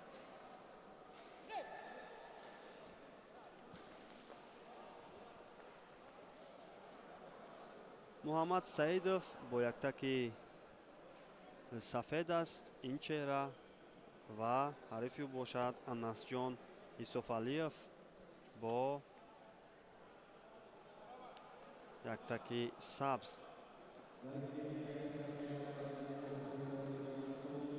ва акнун аз ин партофте ки аз ҳалуки беруна ба миён омад, тавонист ки инҷо Анасҷон Исуфалиев аз худ дарак бидиҳад ва аввалин имтиёзи паҳлӯро ба даст биёрад. воқеан ҳам ин партофте ки ӯ анҷом дод бисёр хуб ба назар расид ва дар идома акнун барои беҳтар анҷом додани нерӯсанҷӣ ва ҳатто ҳифз кардани ин пештозӣ ҳам масъулияти баландро тақозо мекунад ва дар ин ҷода бояд ки аз ҳар рақиб тавонад дифоъ кунад, аммо на, ин пештозиро дер давом накард ва дар як пойзании саривақтӣ тавонист Муҳаммад Саидов имтиёзҳоро баробар созад ва акнун аз рӯи ин холҳое ки ҳарду як имтиёзи паҳлӯӣ доранд, ҳамоҳангиро ба миён оранд. ва дар идома акнун боз ҷолибият хоҳад афзуд, чунки ҳарду акнун дар талоши пайдо кардани холҳои навбатӣ ҳастанд ва ба фишори пурра мегузаранд. ва мебинем ки барои гирифтани имтиёзи навбатӣ Анасҷон Исуфалиев ангезаи бештарро аз худ нишон медиҳад.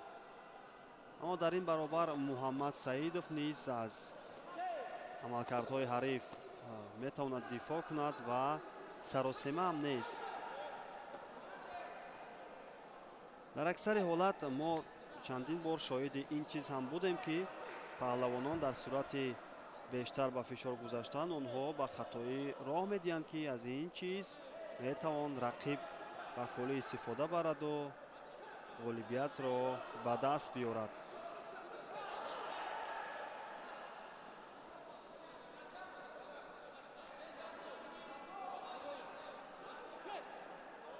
довар ишора мекунад ки гиред. акнун дар ин сонияҳои вақти асосӣ ки ҳоло ҳам бештар аз 1 дақиқа вақт боқӣ мондааст, талоши ин чеҳраҳо идома меёбад ва акнун сари остин доштан барои Анасҷон Исуфалиев ва аз партофти камарӣ инҷо истифода мебарад ва метавонад ки акнун дар идомаи кор аз қувваву нерӯи худ дарак бидиҳад ва пирӯзиро дар вақти асосӣ мушарраф шаваду ба даври дуюм роҳи худро ҳамвор намояд. воқеан ҳам аз ин ҳолате ки пеш омад тавонист ин чеҳраи сабзпӯш ки ҳоло рӯи экранҳои мову шумост ба таври алоҳида ва беҳтар истифода бараду ғолибиятро насиб гардад.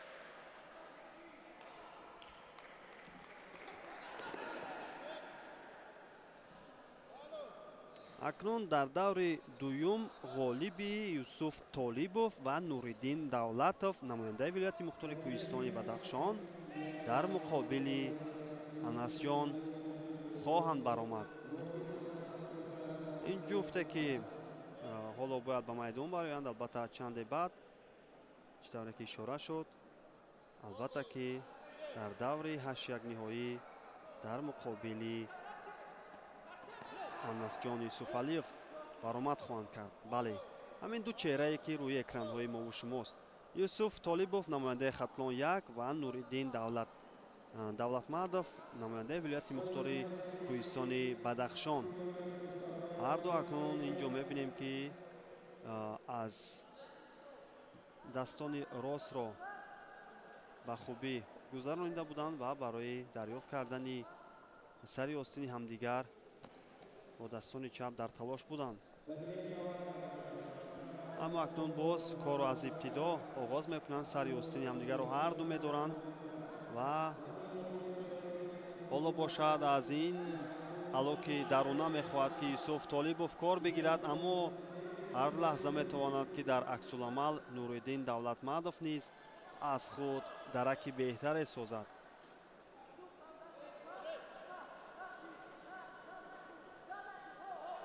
боз ҳам ҳамон усуле ки пештар ва акнун аз ин ҳалоки даруна сараввал ҳарифро ба дигар самнур ва баъдан ба пушт овард.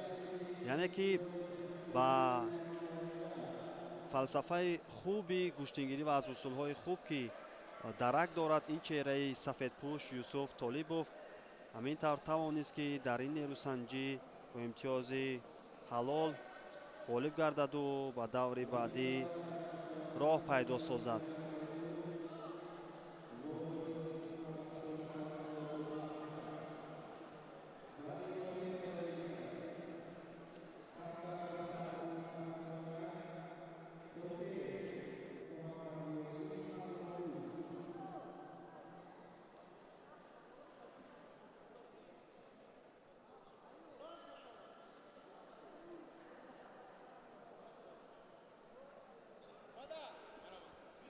рақобати навбатӣ дар марҳилаи ҳаштагниҳоии вазни 86 килограмм ҷараён дорад.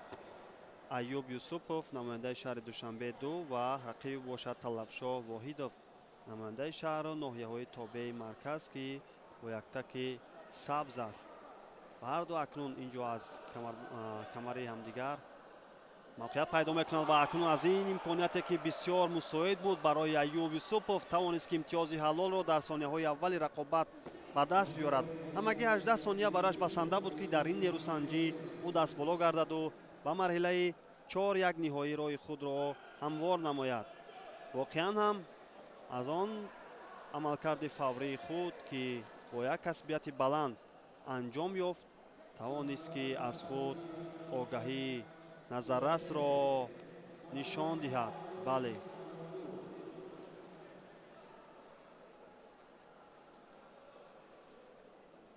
усули камарӣ ки бо касбияти воло ва дар як сатҳи баланд нишон дода шуд.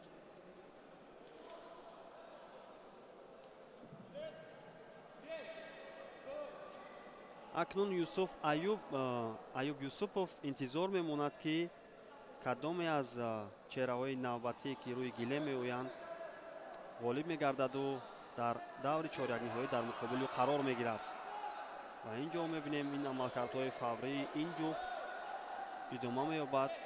паҳлавони бо яктаки сафед намояндаи хатлон 1 Саъди Сангаков ва Муҳаммад Ёсин Фотиев намояндаи хатлон 2 бо яктаки сабз, ки аввалин имтиёзи баданро ӯ дар аввалин амалкардаш ба даст овард. ва акнун шумораи баданҳо ҳам баробар мешавад ва аз ин усуле ки Саъди Сангов анҷом дод, аз лиҳози холҳо рақобатро баробар месозад.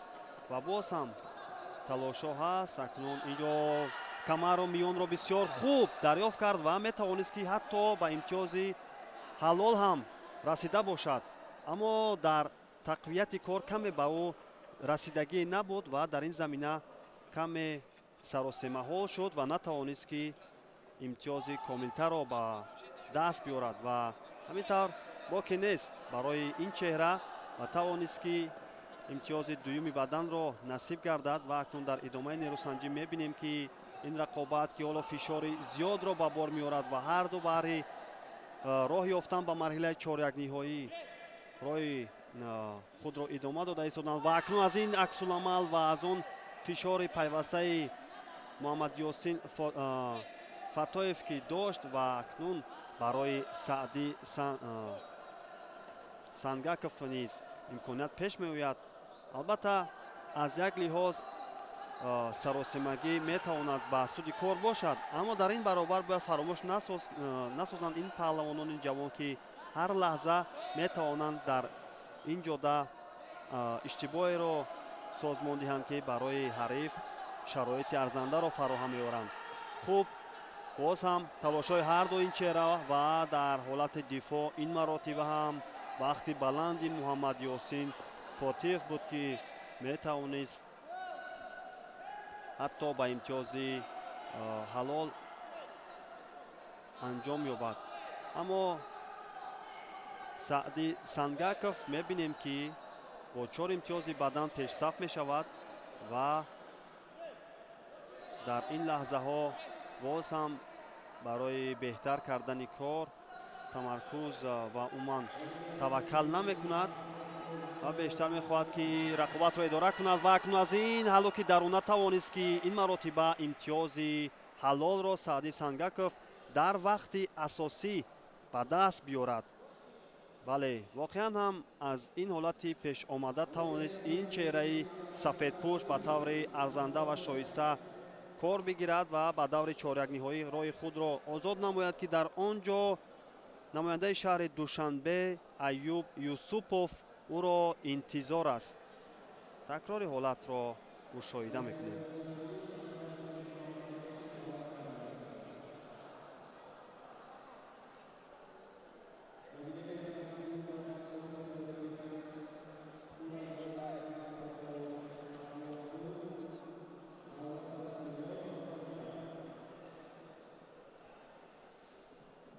акнун таваҷҷӯҳ мекунем ба охирин рақобати даври аввали вазни 86 килограмм.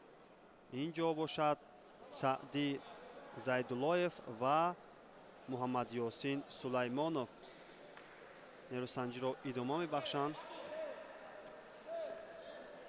аз сабаби дар даври аввал озод будани Абубакр Тайбизода ғолиби ин ҷуфт акнун дар марҳилаи чорякниҳоӣ дар муқобили ҳам қарор мегиранд. Саъди Зайдуллоев бо яктаки сафед аст, паҳлавони душанбегӣ, ва акнун Муҳаммадёсин Сулаймонов бошад чеҳрае ки наздик буд дар лаҳзаҳои аввал имтиёзеро ба даст биёрад. ин чеҳра намояндаи дастаи хатлон аст,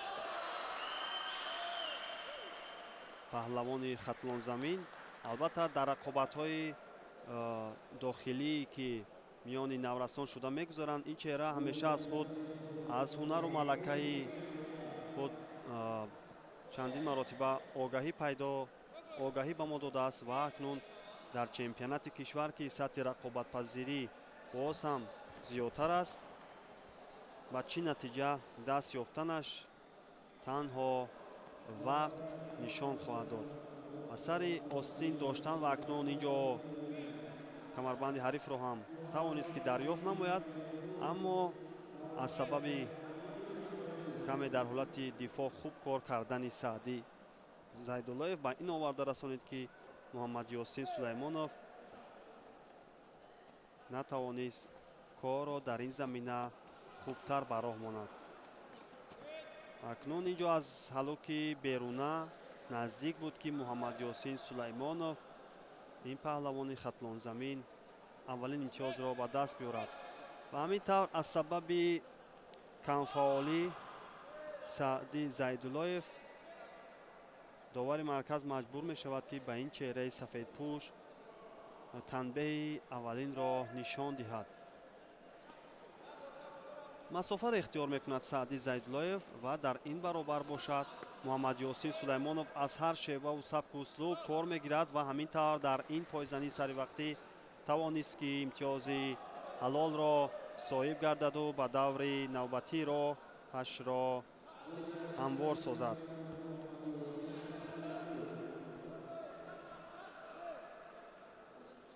чӣ тавре ки ишора кардем, акнун Муҳаммадёсин Сулаймонов дар даври дигар бо Абубакр Тайбизода нерӯсанҷиро идома мебахшад.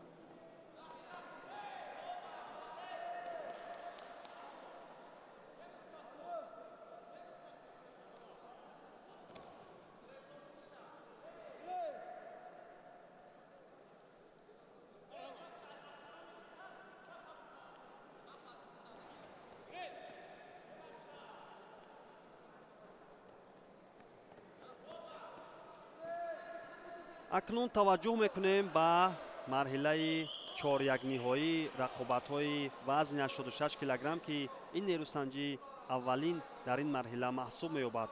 инҷо намояндаи шаҳри Душанбе як бо яктаки сафед Абубакр Ҳакимов ва рақиб ӯ бошад Рамазон Одинаев бо яктаки сабз ки ҳоло аввалин имтиёзи паҳлӯро ба даст меорад ин чеҳра. ва дар идомаи нерӯсанҷӣ мо таваҷҷӯҳ мекунем ки ин вохӯрӣ ба суди кадоме аз ин паҳлавонон анҷом меёбад.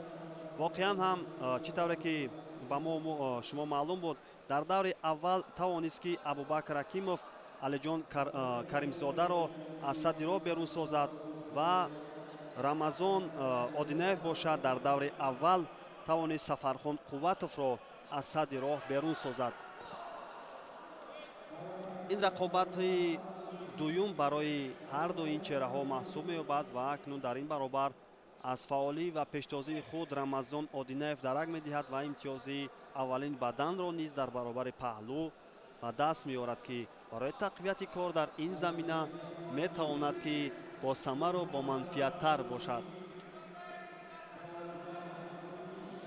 инҷо аз камарбанди ҳамдигар хуб мавқеиятро дарёфт намуданд, аммо аз сабабе ки ҳарду дигар дар идома фаъол набуданд, довар ҳам маҷбур шуд ки ин идомаи нерӯсанҷиро боз дорад ва аз кунун аз оғоз нерӯсанҷӣ идома меёбад. Ва акнун инҷо наздик буд ки Рамазон Одинаев, ин чеҳраи сабзпӯши фаъол, боз ҳам баҳри дарёфти имтиёзи навбатӣ талоши худро идома бахшад.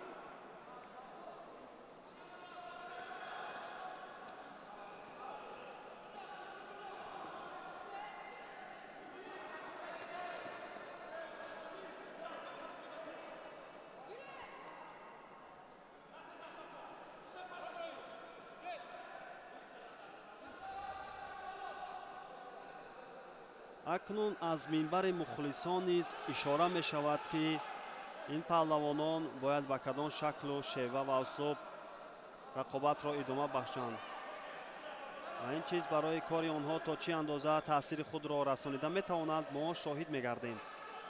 аз он имтиёзҳое ки рӯи намулавҳа равшан шуданд, Рамазон Одинаев акнун бартарии нисбатанро ҳам ё худ аниқтараш бартарии ниспиро ба даст овардааст. албатта мо ин чизро наметавонем ба куллӣ тавсиф намоем, чунки ҳар лаҳза метавонад ки ин вохӯрӣ ба шакли дуюм анҷом ёбад, чунки рақобати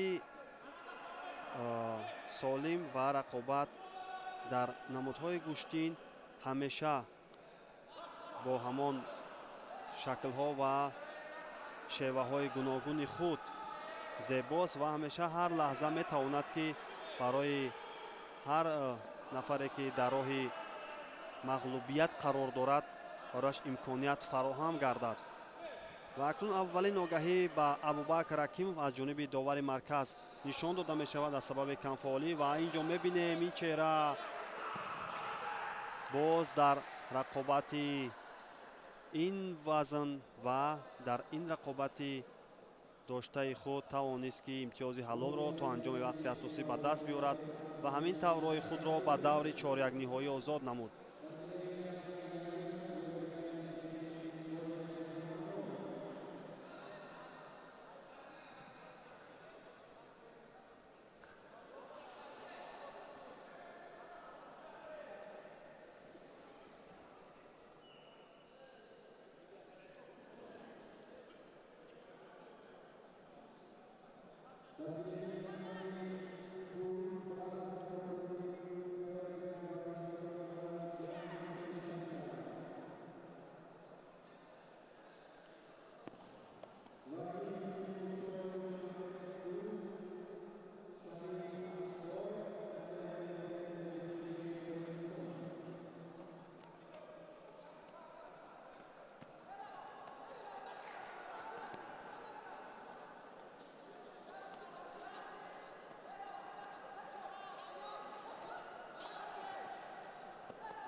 ба рақобати дуюми марҳилаи чорякниҳоии вазни 86 килограмм таваҷҷӯҳ мекунем ки инҷо Анасҷон Юсуфалиев намояндаи Хатлон 2 бо яктаки сафед ва ҳарифи боша Юсуф Толибов бо яктаки сабз. ӯ ҳам аз дастаи Хатлон аст, аммо аз Хатлон 1.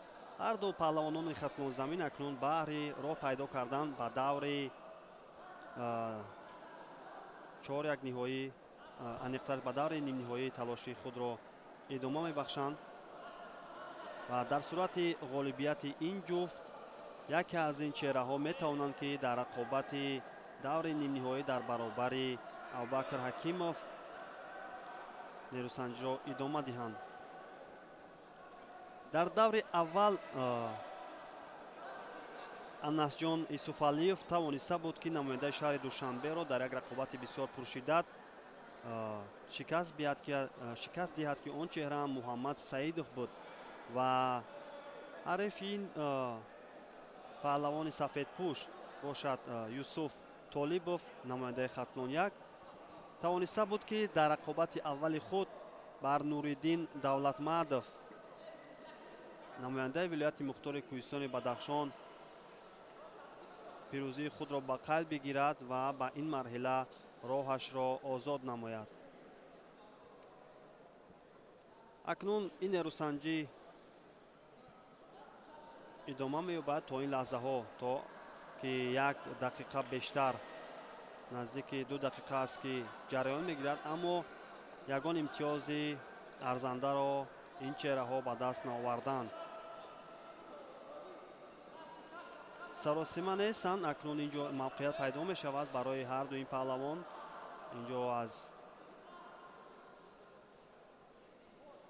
яктаки ҳамдигар хуб доштанд ва акнун аз ин партофте ки аз ҳалуки дарона буд наздик буд ки анасҷон исуфалиев муваффақ шавад, аммо дидем ки ин чеҳра натавонист бар мақсади ниҳоии худ ба осонӣ даст ёбад. аз акнун инҷо ҳам гиребон ва ҳам сари остинро бо як даст доштааст анасҷон исуфалиев, аммо чун инҷо даст раҳо меёбад ва боз ҳам баҳри дарёфти мавқеияти беҳтар корро мехоҳад ки идома бахшад.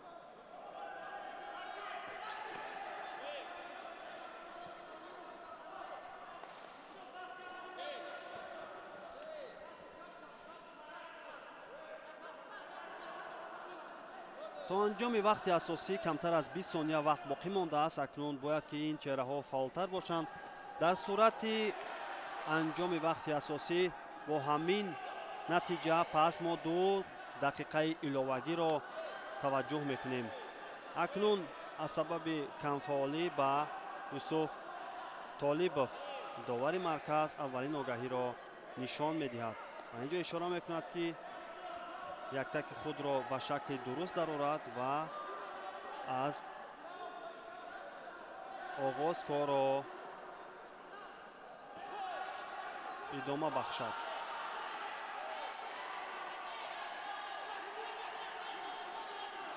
ҳамин тавр 2 дақиқаи вақти иловагӣ акнунро мунтазир аст ва ҳамин тавр дар ин лаҳзаҳои аввали вақти иловагӣ тавонист ки анасҷон исуфалиев аз ин амалкарди худ имтиёзи баданро соҳиб гардад ва бо ҳамин тартиб ин чеҳра ба даври чорякниҳоӣ роҳ меёбад ки он ҷо бо рамазон одинаев рақобатро идома медиҳад.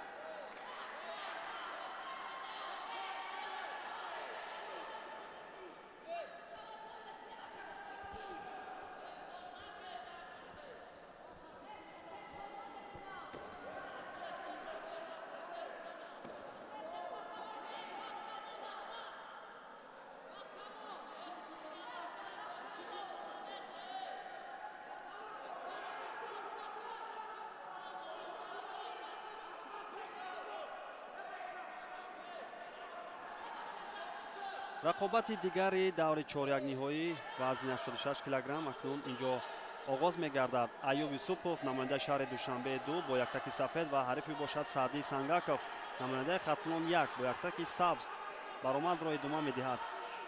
ин чеҳраҳо ки дар даври аввал махсусан Айюб Юсупов тавониста буд ки Талабшоҳ Воҳидовро намояндаи шаҳр ноҳияи тобе марказро аз садиро берун созад ва дар даври дуюм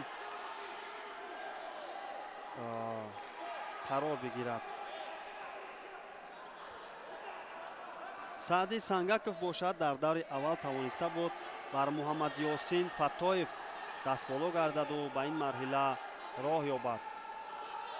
аввалин имтиёзи баданро Аюб Юсупов ба даст меорад. Акнун пештозию дар ин ҷо назаррас мегардад. Дар дақиқаи аввали ин рақобат фаъол мегардад ва аз ин имконияти худ акнун наздик буд ки бисёр ҳам мусоид истифода барад, аммо на, даст раҳо шуд ва ҳамин тавр ин имконият барбод рафт. акнун аз оғоз боз бояд ки талошро идома диҳад ва акнун дар ин аксуламал тавонист ин бор имтиёзи ҳалолро ин чеҳраи сафедпӯш ба даст биёрад. Аммо довар ҳарчанд ишора бар имтиёзи ҳалол кард, аммо новобаста аз ин боз наворҳои сусткардашуда моро ба таври равшан огаҳ хоҳанд кард ки ин амалкард имтиёзи ҳалол буд ё на. ва доварони пушти экранҳое ки аз наворҳои такрорӣ истифода мебаранд, он доварон хулосаи ниҳоиро хоҳанд баровард.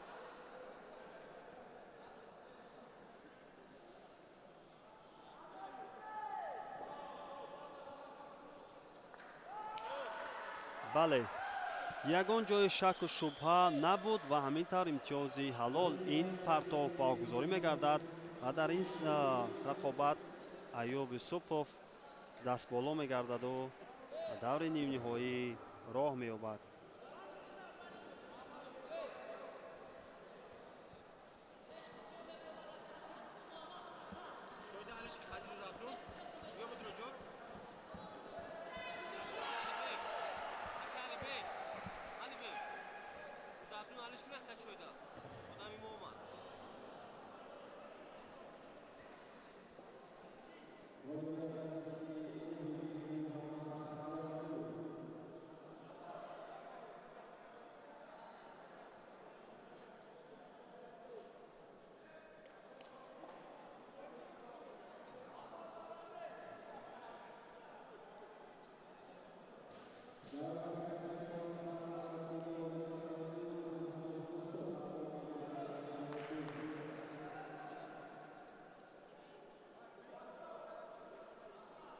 охирин ҷуфти марҳилаи чорякниҳоӣ рӯи экранҳои мову шумост. ин чеҳраҳо акнун баҳри роҳхат пайдо кардан ба даври нимниҳоӣ талошро эдома медиҳанд.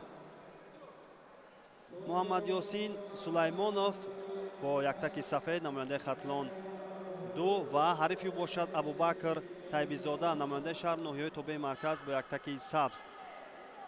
Абубакр Тайбизода дар даври аввал озод буд ва Муҳаммад Ёсин Сулаймонов бошад дар рақобати аввали худ тавониста буд ки бар Саъди Зайдуллоев намояндаи шаҳри Душанбе як пирӯзиро ба даст биёрад. Акнун аз ин имконияти пайдо шуда метавонад ки Абубакр Тайбизода дуруст истифода барад, аммо маълум мешавад ки қуввааш намерасад барои ин амал кард ва новобаста аз ин ҳарчанд имконият пайдо гардида буд ки ҳатто ва имтиёзи бештар ва беҳтар аз бадан корро анҷом бахшад, аммо ба ин шакл нашуд. новобаста аз ин аввалин имтиёзи баданро ин чеҳраи сабзпӯшида ба даст меорад.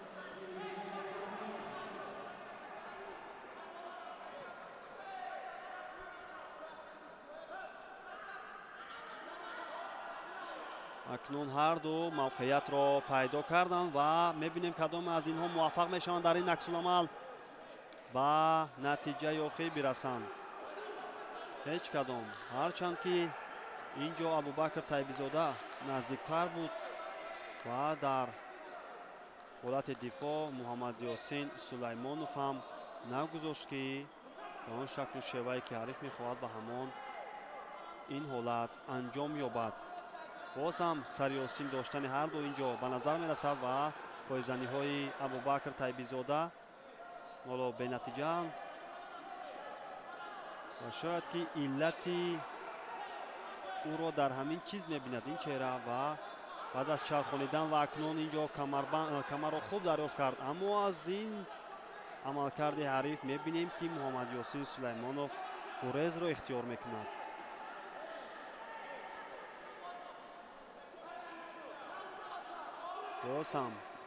боз ҳам акнун ин ҷо беҳтар барои Муҳаммадёсин мавқеият пайдо гардидааст. бале, аммо то чӣ андоза метавонад ки аз ин чиз истифода барад ин чеҳра. ва акнун дар ин ҷо акнун метавонад дар идомаи кор Муҳаммадёсин Сулаймонов анҷоми беҳтареро ба бор биёраду ғолибиятро дар вақти асосӣ ба даст орад. воқеан ҳам мунтазир монд он ҳолатеро ки барояш ба манфиати беҳтар буд ва аз ин чиз ба таври шоиста тавонист истифода барад. воқеан ҳам аз як амалкарди саривақтӣ ки поеро печонида ва баъдан ба пушт худро партофту рақибро ба замин овард.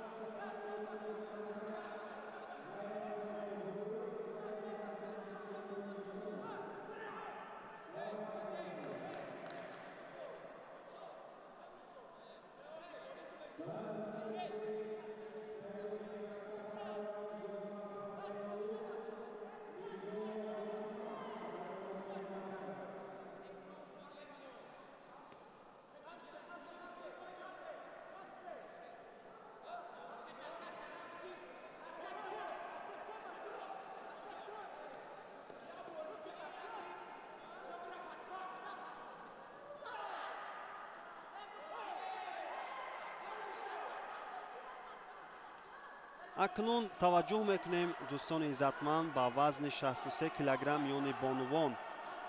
дар ин ҷо фотима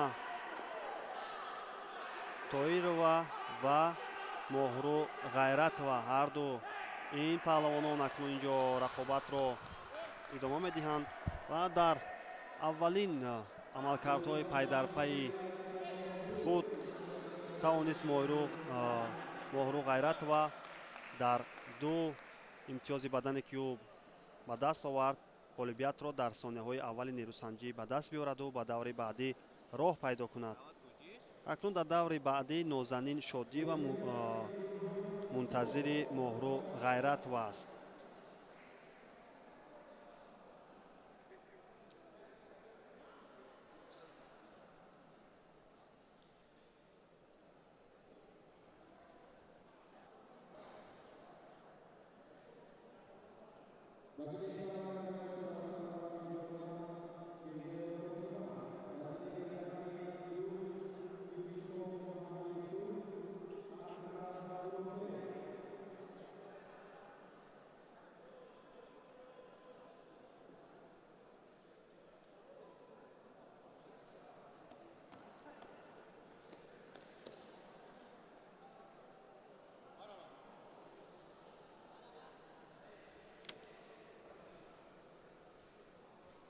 инам шаст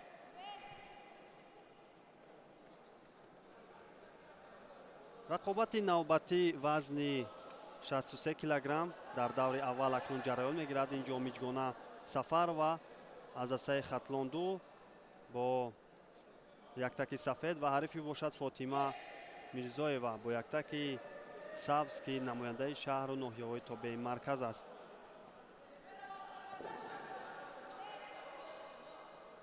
акнун ғолиби ин ҷуфт дар муқобили Фотимаи Сандбаева дар даври нимниҳоӣ қарор мегиранд. мо аз ҳунару малакаи Фотимаи Сандбаева ба хубӣ воқиф ҳастем ки ин чеҳра ҳамеша дар чемпионати кишвар дар ин вазн ва дар дигар вазнҳо ҳамеша аз худ ва аз малакаву маҳорати беҳтари худ дарак медиҳад ва яке аз чеҳраҳое аст ки ҳамеша дар рақобатҳои дохилӣ дар ин вазн муддаи асосӣ дониста мешавад. аввалин имтиёзи паҳлӯро тавонист дар ин ҷо Фотима Мирзоева ба даст биёрад. ҳамакнун пештозию ин ҷо назаррас аст ва боз ҳам баҳри касби имтиёз дар талош аст. маълум мешавад ки Миҷгона Сафарова каме аз лиҳози физикӣ қуввааш намерасад ва дар баробари Фотима Мирзоева кораш мураккабтару мушкилтар мегардад.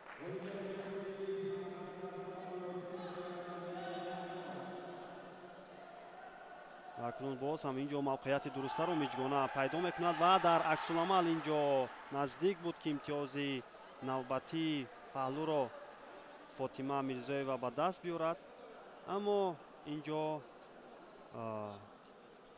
имтиёзи бадан баҳогузорӣ мешавад ба ин аксуламале ки ин чеҳраи сабзпӯш анҷом дода буд.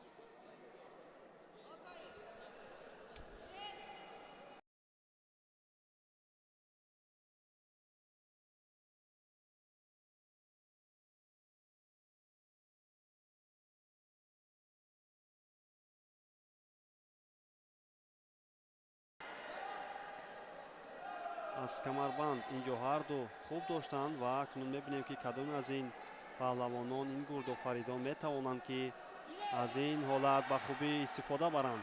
Ва акнун инҷо дар лаҳзаҳои вақти асосӣ, дар дақиқаи охири вақти асосӣ тавонист ки Миҷгона Сафарова аз ин натиҷа, аз ин ҳунару маҳорати худ шод бигардад ва ғолибиятро дар вақти асосӣ ба даст биёрад. Нобаста аз он фаъолӣ ва пештозии Фотима Мирзоева тавонист ки Миҷгона аз худ, аз малакаву маҳораташ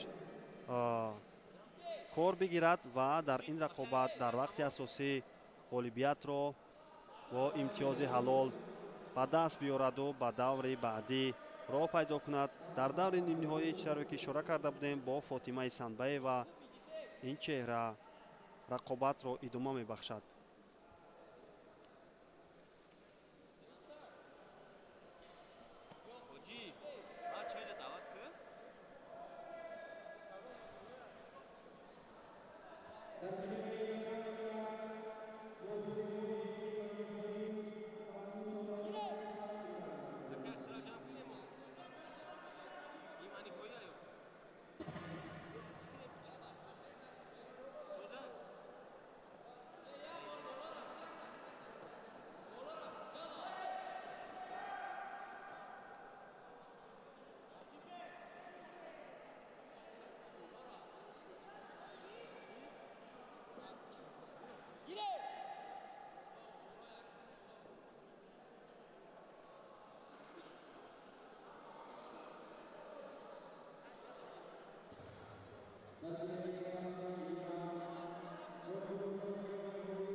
акнун таваҷҷӯҳ мекунем ба рақобати аввали даври нимниҳоӣ дар вазни 65 килограмм миёни писарон ки инҷо ду чеҳраи шоёни ин риштаи наврасон ба ҳам меоянд.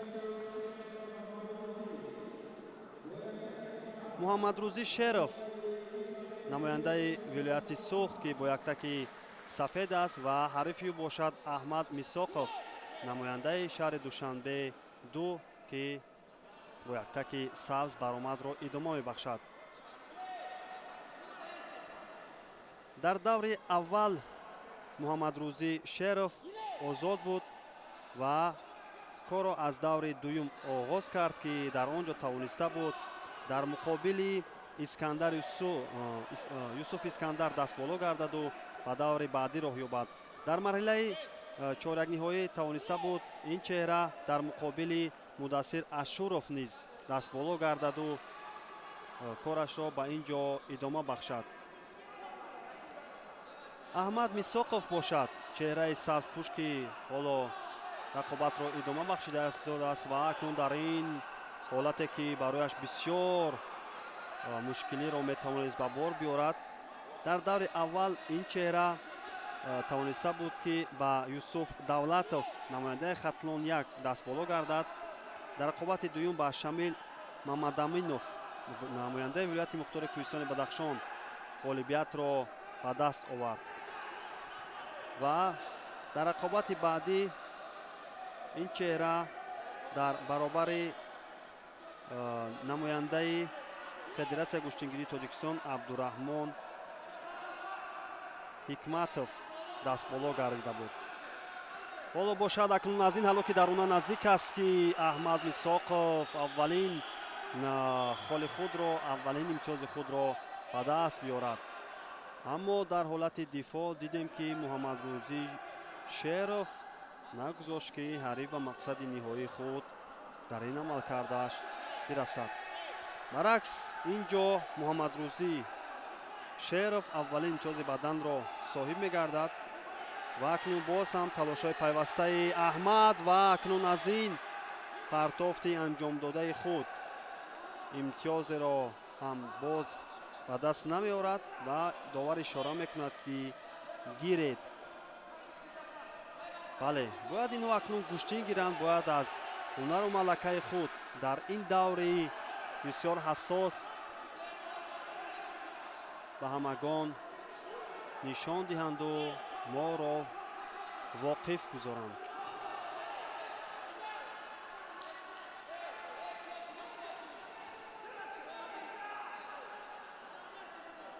инҷо ҳарду баҳри дарёфт кардани мавқеият инҷо камарбандро хуб дарёфт кард ва акнун аз ҳалоки даруна тавонист, ки инҷо Аҳмад Мисоқов аз амалкарди фаврии худ имтиёзи паҳлӯро соҳиб гардаду дар ин сонияҳо пештозии худро соҳиб гардад.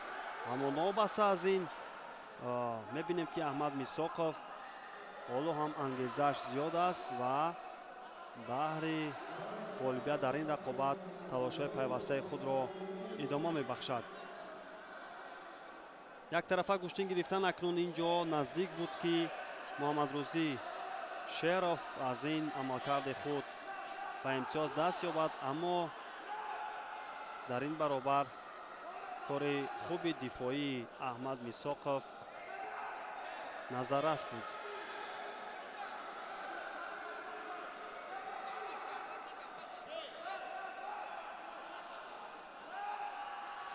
боз ҳам инҷо сари гиребонро ҳарду дарёб мекунанд ва дар ин партофти худ наметавонад Аҳмад Мисоқов имтиёзи навбатиашро ба даст биёрад. аммо дар ин 15 сония то анҷоми вақти асосӣ, ки боқӣ мондааст, набояд, ки ин чеҳраҳо ба ягон амалкарди ғайр даст диҳанд. ягоне аз ин ҷавонон ҳаққи иштибоҳро надоранд ва бо ҳамин баъд аз 2 сония акнун, ки ин вақте нест, ки ба тақдири рақобатҳо, ба тақдири махсусан ин рақобат таъсири амиқро гузорад ва ҳамин тавр ҳам шуд ва акнун ғолибият насиби Аҳмад Мисоқов мегардад, чеҳрае, ки ҳоло дасташ болост.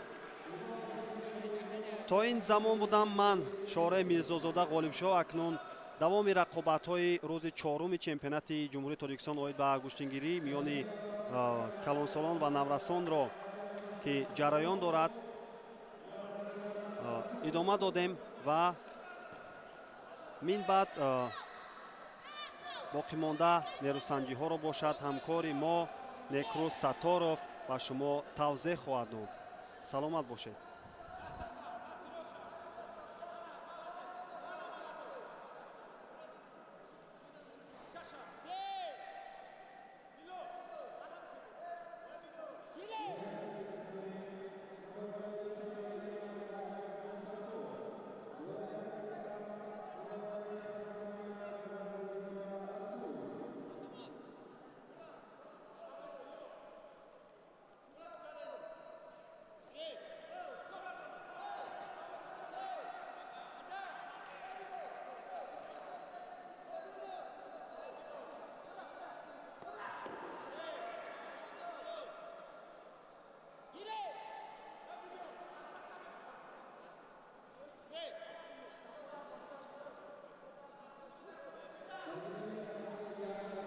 ҳамҷиёрони азиз, акнун рақобат идома меёбад дар вазни то 65 кило миёни ҷуфти дигар. ин якчорфинал аст албатта. На, ин нимфинал аст. Ин нимфинал аст ва барои роҳ ёфтан ба нишони тилло ва ба унвони қаҳрамонӣ зӯрозмоӣ мекунанд. яке аз дастаи пойтахт, дигаре аз дастаи вилояти хатлон. корбари расул назарализода инҷо мавриди назар буд, аммо якам номуносиб омад ин вазъият. акнун инҷо кор тамоман ранги дигар гирифт. мустафо раҷабов дар ин набард бо як ҷилои махсус зафар ёфт ва роҳашро ба финал кушода кард. як қадами дигар барои мақсаду армони пешгузоштааш боқӣ мемонад. биёед такроран бубинем чӣ гуна ин ҳолат ва ин вазъият муносиб омад барои мустафо ва ин тарзи кор муваффақ шуд. ба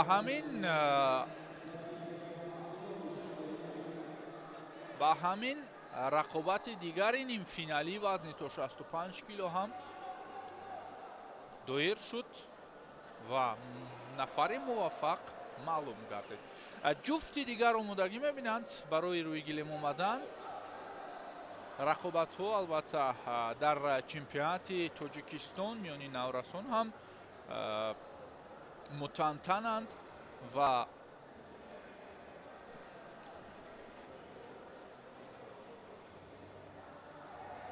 албатта ки паҳлавонони наврас ҳам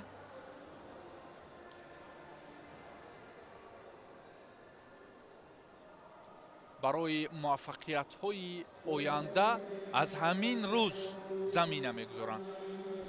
хуб, дар вазни то 71 кило паҳлавонон рӯи гилем омаданд ва алон муаррифӣ шуданд.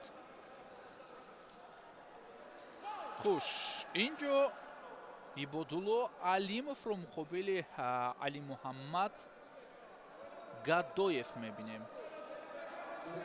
ҳарду ҳам аз дастаи вилояти хатлон. корбари ибодулло инҷо хеле хуб буд. довар имтиёзи баданро арзёбӣ мекунад.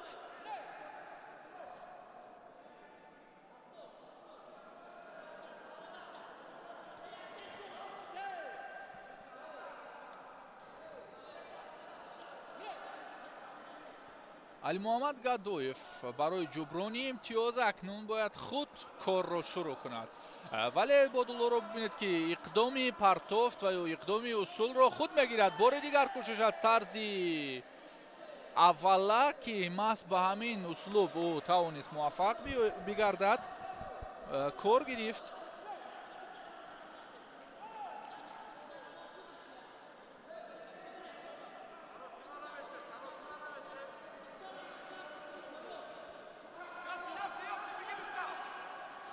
хуш, ибодулло аз як тараф нишон дод, аз тарафи дигар тариқи усули сари китф корро роҳандозӣ кард.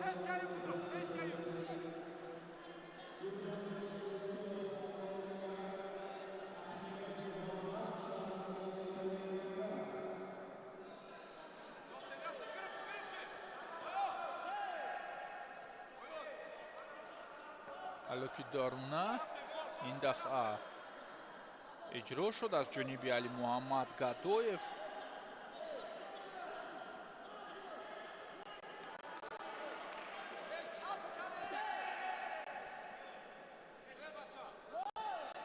اینجا میبایست حلوکی بیرونه کاربری شود از جانب علیمов، ولی یکم وضع ناقلای بود.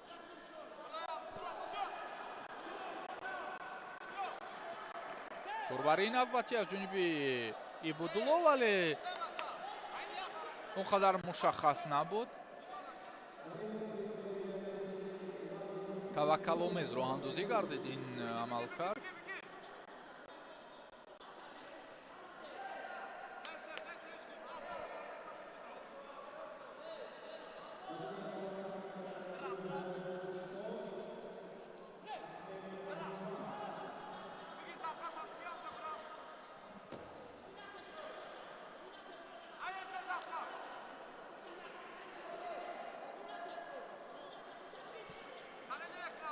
تلاشی خیلی زیاد دارد علی محمد گدایف و اینجا برای عملکرد ناجو عبادالله هم مجازات شد.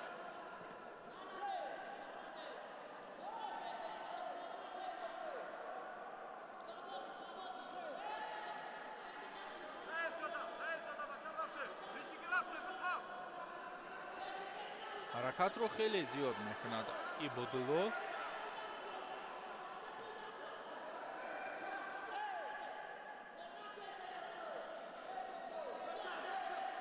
بیشتر به هر طرف تابش میخورد تا اینکه فاصله رو بینابد بگیرد و نگذارد که رقیب نزدیک بیاید. اکنون برای علی محمد تنها توکل میباید و بس. گرفت از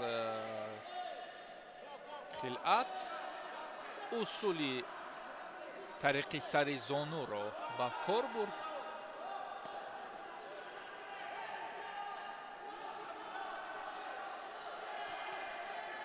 ولی اینجا عبادالله باز هم پیشگیری میکند، حمله های رقیب را خود به هجوم میگذارد.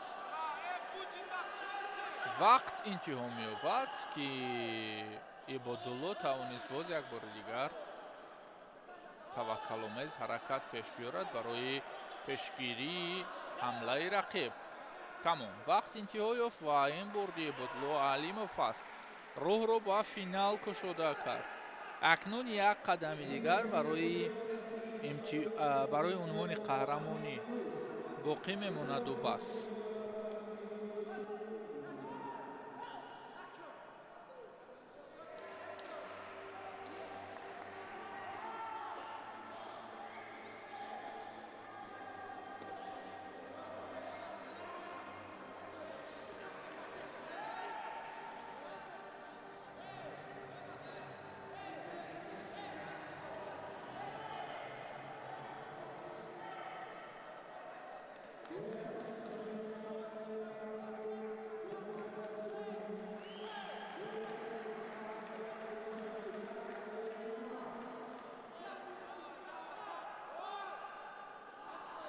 جفتی دیگر برای روی افتان با فینال اندر میدان رقابت شدند.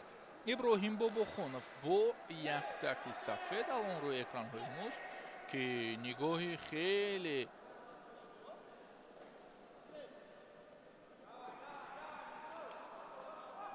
نگاهی آتشین دارد و هجوم را خود شروع کرد از داخل. واو اینجا عمر علیف ببینید که چگونه تحفه پنهانی رو برآورد. این امتیازی پهلو برای عمر خیلی شایسته است و ابراهیم البته از این کاربری نابهنگام واقف نبود. آشکارا نآمد عمر ولی خیلی سرعتناک و مقصدناک کار رو راه اندازی نمود. تلاش نوبتی علیف.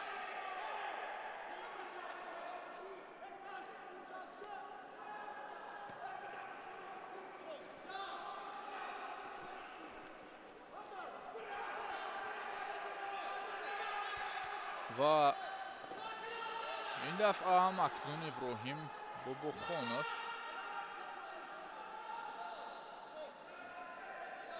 اقدام چندی از اصول ها رو پیش گذاشت، پیش گرفتن اختراش.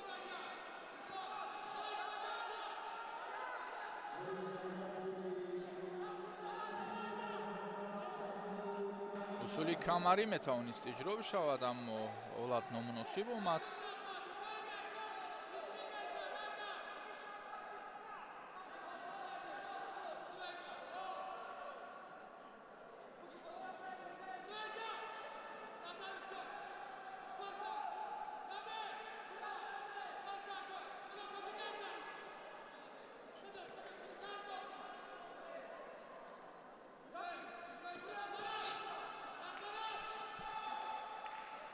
пойзаниҳои найрангомез аз ҳар ду самт дида шуд. усули камарӣ инҷо то куҷо метавонад ки дастрас бошад барои Умар Алиев. кӯшиш хеле зиёд шуд вале бенатиҷа. Иброҳим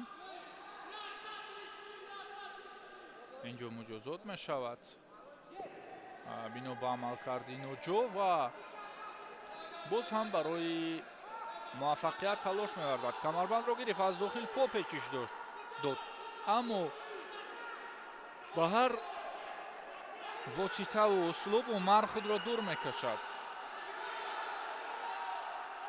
қад ба қад шуданд, аммо аз майдон берун.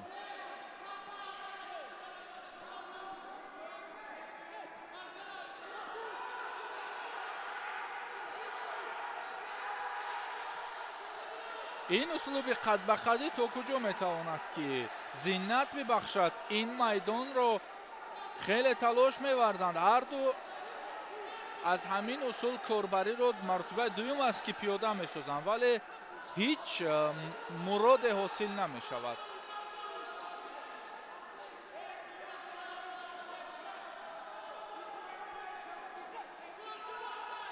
охирин лаҳазот дар ин набард барои Иброҳим Бобохонов. вале Умар боз як тӯҳфаи пинҳонии дигарро дар ҷайб дошт ки алон рӯнамо кард. хеле олӣ. дар ду ҳолате ки муваффақ шуд, албатта дар ду ҳолат ҳам нобаҳангом кор кард. бубинед, қаблтар аз дигар услуб мегирифт, ин дафъа корро тамоман ранги дигар бахшид ва ҳамин аст матонату иродаи воло. дар рақобат на танҳо бо қувва бояд рақибро гузашта кунӣ, инчунин бо тафаккур, бо зеҳн низ аз худ бояд дарак бидиҳӣ ки ин ҳолатро Умар Алиев баръало нишон дод. бубинед чӣ гуна зебо буд. вуруди дуюм ҳам барои имтиёз инҷо ду шона замин зад ва имтиёзи ҳалол ба қайд гирифта шуд.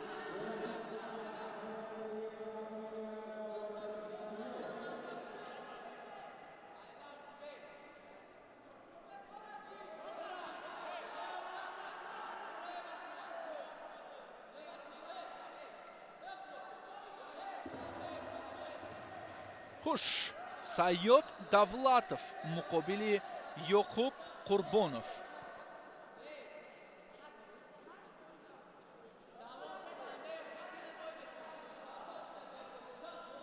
нерӯсанҷиҳои нимфиналиро мушоҳида мекунем. дӯстони азиз, акнун расидем ба вазни то 78 кило дар ҳамин масир, яъне нимфинал. Яқуб Қурбонов аз дастаи душанбе як нерӯсанҷиҳои хуб дошт то ин роҳ.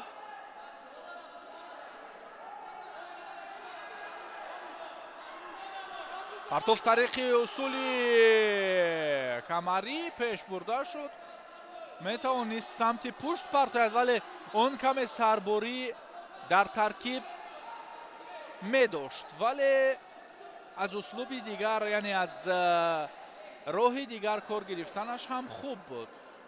лек ҳине ки пеш мепартоӣ, рақиб баръало худро метавонад ки ҳифз кунад. аз ин лиҳоз нашуд. дастро гузошт ва худро дифоъ кард. ба ҳамои навбатӣ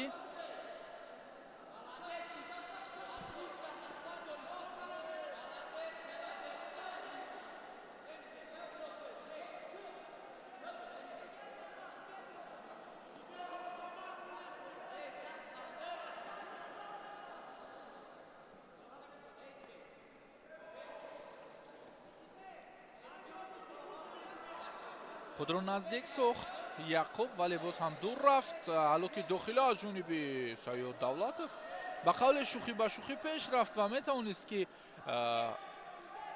имтиёзи хавфнокро роҳандозӣ бисозад. агар ки мешуд, пас 100% ҳалол мегардид, чун аз он ҳолат якпаҳлӯ фуруд омадан он қадар мавриди назар набуд. тобиш ки хурд, сирф ду шона ба замин мезанд. хуб, акнун бори дигар ҳаракат аз ҷониби Саёд Давлатов аз камарбанд мавқеияти хуб дошт.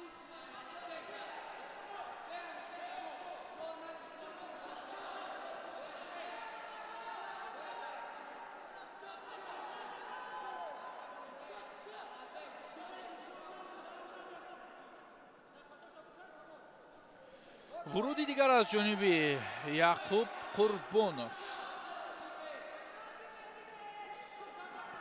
باز هم پایزنی های نیرنگامیز از جانب هر دو. ورودی یعقوب میتوانست از زلوک داخله خوب باشد. سیاد اینجا بالاخره حساب و یا امتیاز رو کشوده کرد. بدن برای سیاد و این دفعه هم البته امتیاز بدن رو در جیب میزند. پای در پای صاحب امتیاز میگردد ورزشکار از دسته خطلونیک. 20 ثانیه دیگر ببینید چگونه وقت کم مونده است و بار دیگر یعقوب قربانوف اکنون برای حصول کمری کار رو دست میگیرد، ولی سیاد اینجا بینو خود رو دور کشیدن یا که عملکرد ناجا پیش بردن مجازات می شود. فکر میکنم اکنون این رقابت غالب خود را یافت. سیاد دولتوف در این نبرد ظفر یافت و راه رو به فینال کشوده کرد.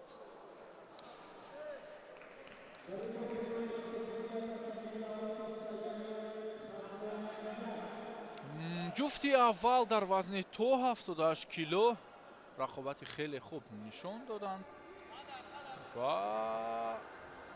اکنون انتظار می‌شیم جفت دوم اندر میدان رقابت میشوند.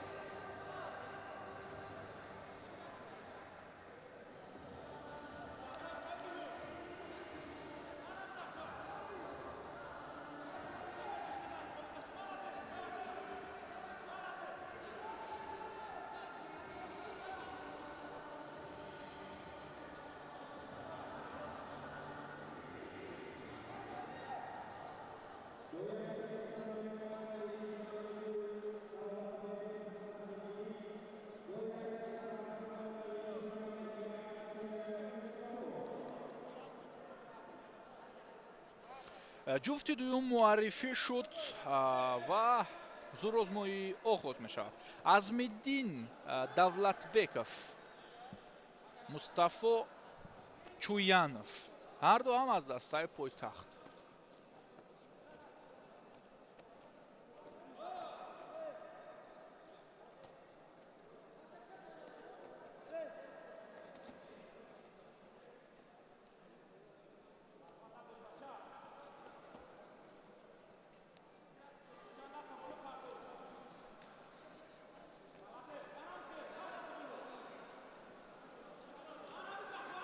سری استینی رقیب گرفته است. این هم برای نگذاشتن آنی که رقیب از گریبان نگیرد.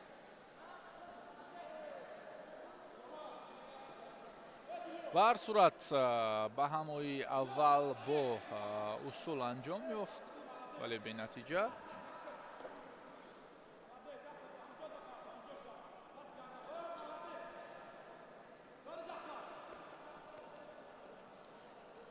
مصطفی اینجا اقدامی انجام دادن اصول از کمر رو داشت ولی تغییری وضع کرد و حالت باز هم بدون نتیجه جمع بست کردید.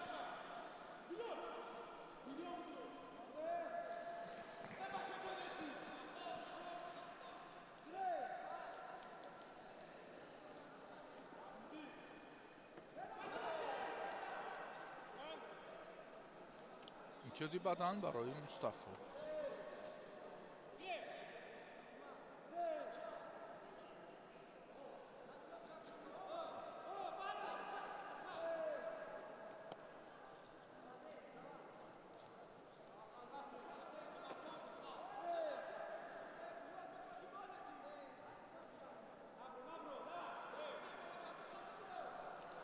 از майдон албатта берун шуданд. ин ҳам ҳоло Азмиддин Давлатбеков муҷозот мешавад бино ба камфаолӣ.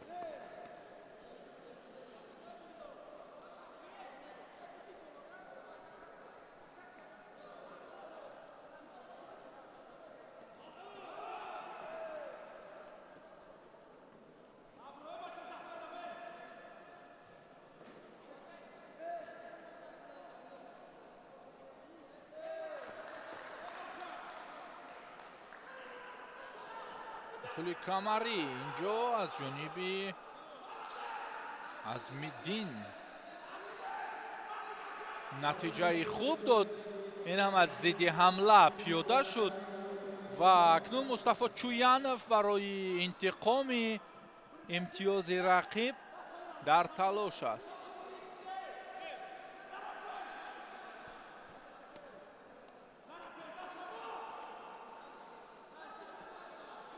вақт хеле кам мондааст.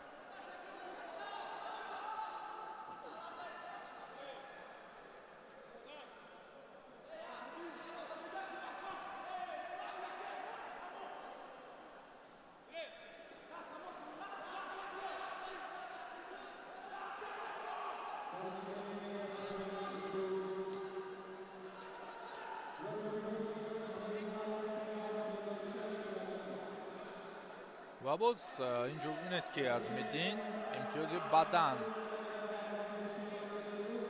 ба даст меорад.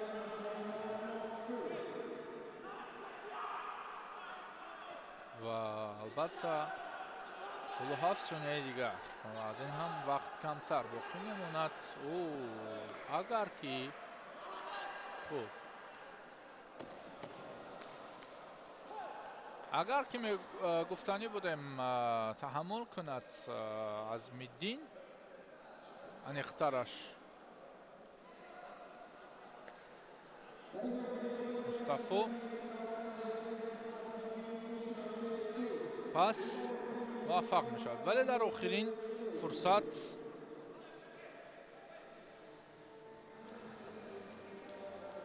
Азмиддин Давлатбеков тавонист ки муваффақ бишавад.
ҳамдиёрони азиз, вазни то 86 кило паҳлавонон рӯйгиле омаданд. дар ин вазн рақобатҳо ҳамону нимфиналӣ ҳастанд. фурсати хеле кам мондааст то набардҳои финалӣ. Рамазон Одинаев ҳоло бисёр наздик гӯштин мегирад, вале кор аз ҷониби Анасҷон Исуфалиев шурӯъ шуд. бино ба амалкарди ноҷо албатта номбурда муҷозот ҳам шуд. огоҳӣ барояш.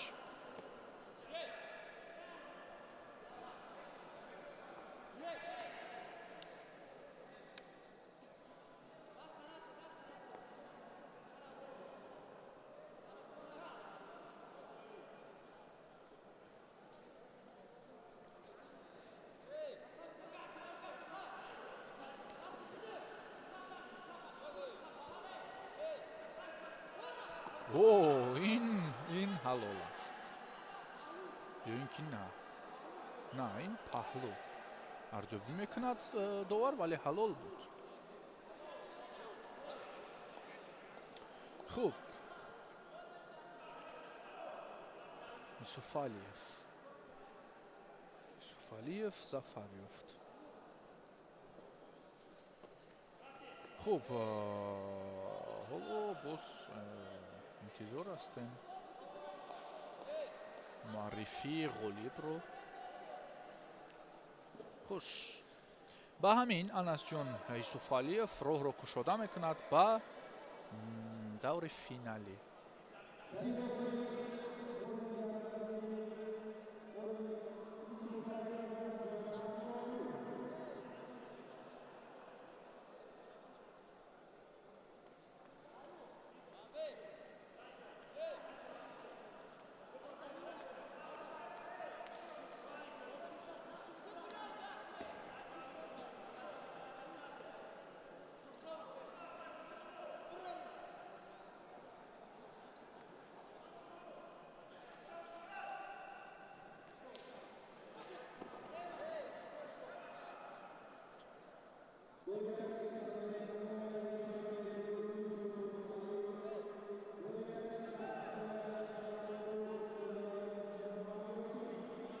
خوب رفتیم نیم فینال دوم در وزن تا 86 کیلو. محمد یاسین سلیمانов مقابل ایوب یوسفوف از دسته دوشنبه 2-1 دیگر دسته قتل 2.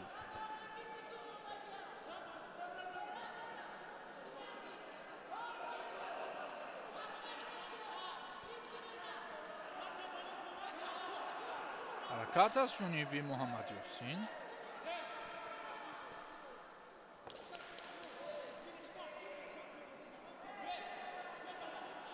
امتیاز بدن برای محمد یاسین، این هم برای البته حالتی بالا رخ داده.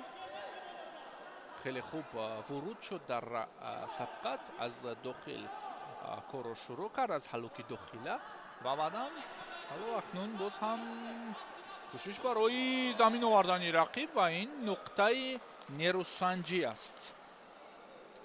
محمد یاسین سلیمانov با انس جون یوسف علیف در فینال وا میخورند.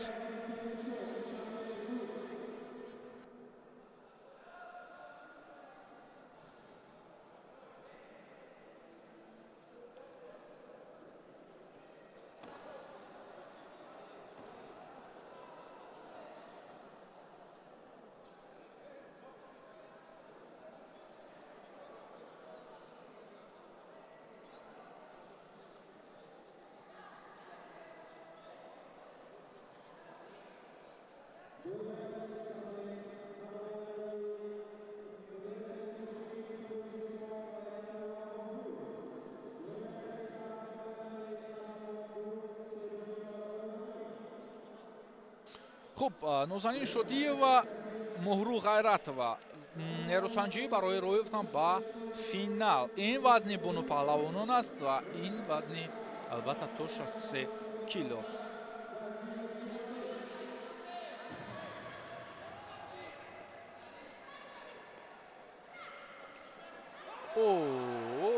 ин партофт нуқтаи худро ёфт.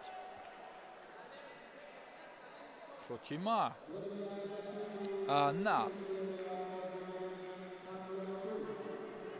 инҷо нозанин шодиева зафар ёфт.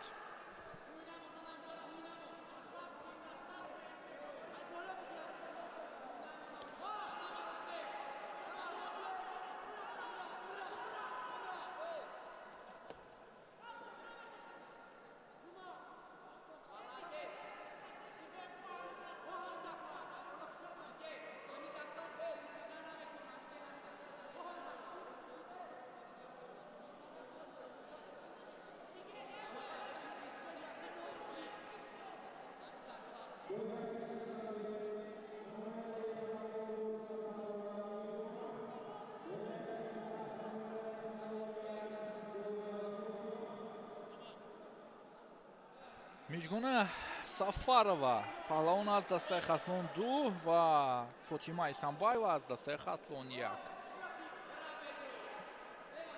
рақобати дуюми нимфиналии вазни то 63 килоро мутаваҷҷӯҳ мешавем.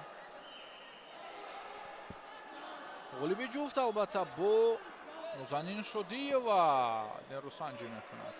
ин рақобат дер напоид, ҳамагӣ 20 сонияро ба таркиб дошт. Фотима Исамбекова дар ин нерӯсанҷӣ зафар ёфт ва бо Нозанин Шодиева рақобатро дар финал барпо месозад.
ҳамдиёрони азиз, хайрамақдам ба финалҳои мусобиқаи яъне чемпионати ҷумҳурии Тоҷикистон оид ба гӯштингирӣ миёни наврасон вазни то 65 кило ду таҳамтанро андари майдони рақобат меорад.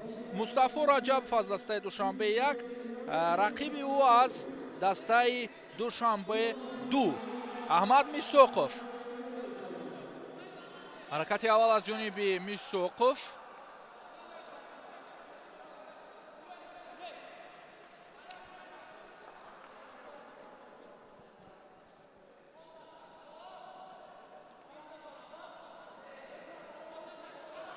Мустафо Раҷабов иқдоми партофт карданро пеша кардааст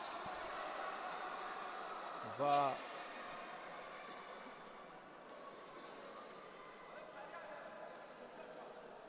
дигар бора худ андак пеш меравад барои оғоз кардани ҳамла. Боз ҳам аз пушти по, боз ҳам ҳамон тарзи кор барои Раҷабов.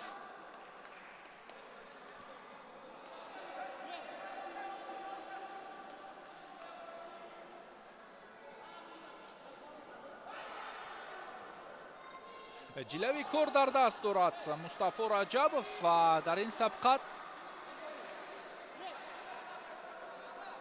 кӯшиш ба харҷ медиҳад ки бештар рақами 1 шуда кор кунад. аҳмад мисоқов акнун андак аз худ маҳорат нишон медиҳад. курбари мустафо ҳамоно намоён аст. аҳмад мисоқов бубинед ҳарду як зайл кор мекунанд, яъне намегузоранд ки як нафар муваффақ бинамояд. баъд аз ҳамла дарҳол ҳамлаи ҷавобӣ дида мешавад, ё ин ки аксуламалҳо пиёда мегарданд. хуб, мустафо раҷабов кӯшиш кард боз як навбати дигар. ин навбат аз майдон берун шуд бо ҳамон фишороварӣ. аниқтараш аз майдон берун кард.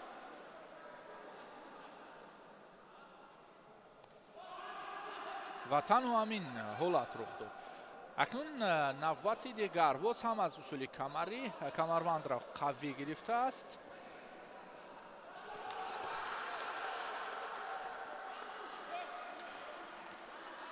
бахтиёр азизӣ инҷо имтиёзи баданро нишон медиҳад. аҳмад мисоқов муваффақ шуд. 1 дақиқаи расо то интиҳои набард фурсат боқӣ мемонад. андак худро дуртар ҳам месозад аҳмад мисоқов, вале сирф аз ҳамла худро намегурезонад. худ ин зидди ҳамларо ҳам ба кор бурд.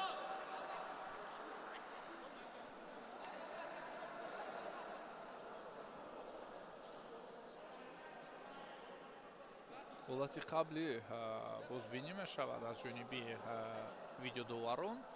биёд мо низ мушоҳида кунем чӣ ҳолат иттифоқ уфтод. ин аз зовияи наздиктарин ба мо нишон дода мешавад. ҳоло аз ин зовия хубтар намоён аст. хуб, имтиёз наздикӣ дорад воқеан.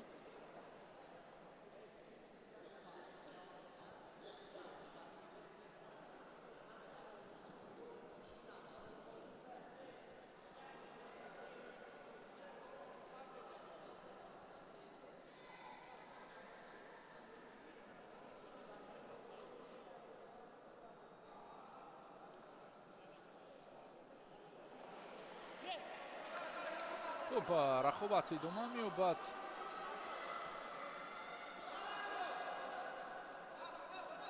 مصطفی اکنون برای انتقام همان امتیاز کوشش به خرج می‌دهد. موقعیت خوب داشته است پشت، ولی باز هم کاربری مصطفی رجبوف از پشت پا موقعیت برای احمد میساقوف. 25 ثانیه دیگر تا انتهای وقت فرصت مانده است و بس و احمد میساقوف اکنون همان امتیاز را باید که حفظ کند و از ضد حمله هم باز یک امتیاز دیگر را در جیب میزند. باز هم پیروزی او قوه دیگر میگیرد، یعنی مستحکمتر میشود. ظفر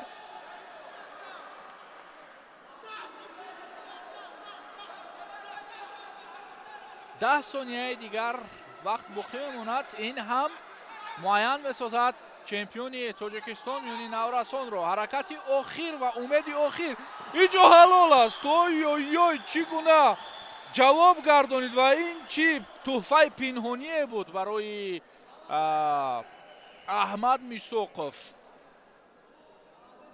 5 ثانیه حتی 4 ثانیه رو میتوانیم اینجا نام ببریم. مصطفی رجب واقعا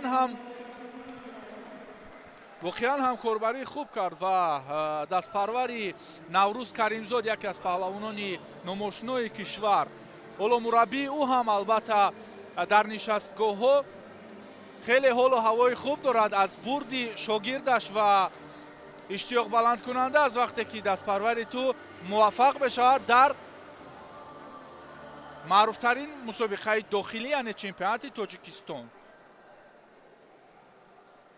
با همین غالبی وزن اول معین گردید. میگذاریم با وزن دیگر.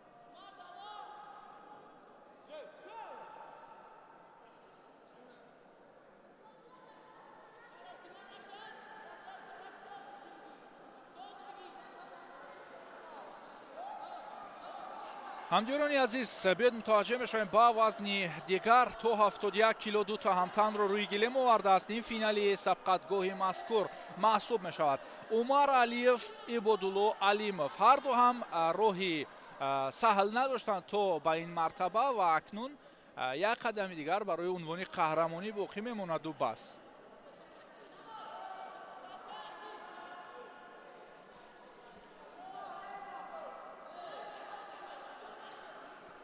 барои амалкарди ноҷӯ албатта муҷозот ҳам роҳандозӣ мешавад ва кӯшиши дигар инҷо усули сари китф роҳандозӣ шуд аз ҷониби Ибодулло.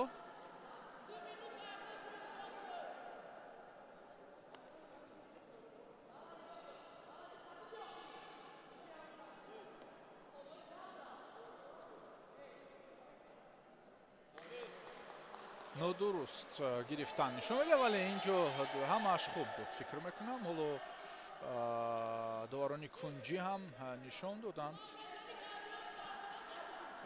хуб, ба ҳар сурат муҷозот ҳоло дар намолавҳа дида мешавад.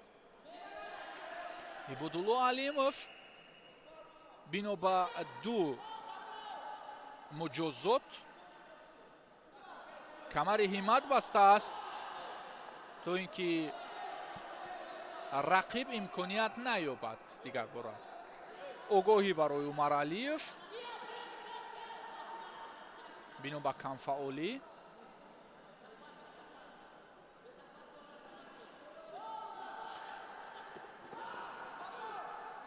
по пеш бурд аз ҳалоки дохил беруна инҷо Ибодулло, вале он қадар ҳолат муносиб набуд.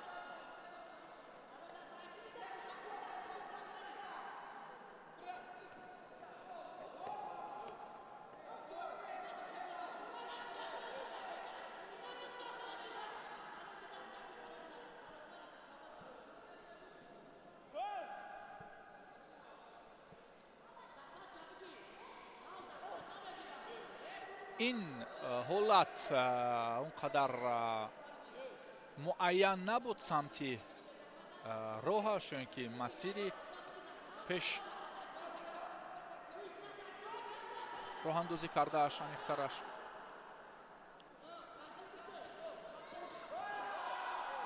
худкор кард, вале зидди ҳамла боиси муваффақияти рақиб гардид. Алиев як қадам пеш мегузорад ба сӯи музаффарият ва ҳоло сонияҳои камтар боқӣ мемонанд то интиҳо. боз ҳам зидди ҳамла як корро ду маротиба карданд. ин аллакай хуб нест ва аз ҳамон ҳолати рӯҳии худ берун шуданро ифода мекунад. вале набояд худро гум кард ба қавле ва саросима шуд, чун ҳар сония инҷо метавонад нақши муҳимро дар таркиб дошта бошад. мо шоҳиди чандин рақобатҳо шудем ки дар 2 сония, дар 3 сонияи охир кор дигар тараф тобиш хӯрд. пойзани найрангомез, вале Ибодулло инҷо тариқи усули сари китф корро хубтар роҳандозӣ кард.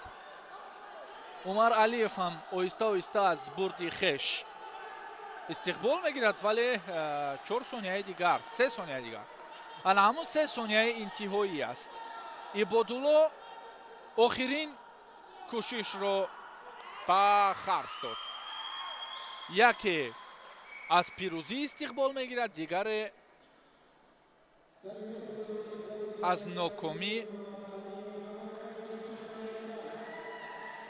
ранҷ мекашад. хуб,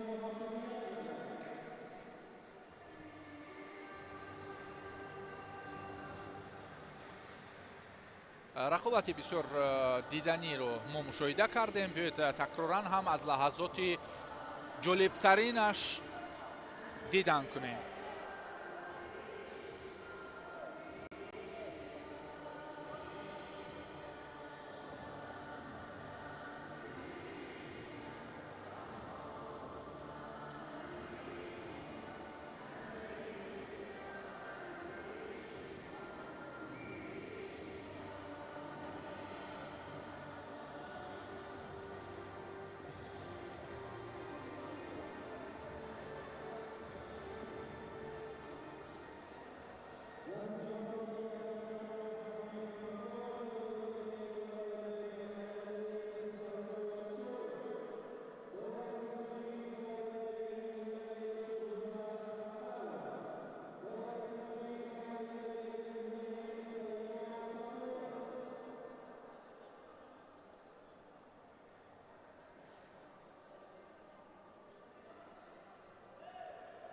хусравшо шоев финалистони вазни то 78 килоро алон рӯи гилем мехонад. инҳо ҳастанд Сайёд Давлатов ва Азмиддин Давлатбеков.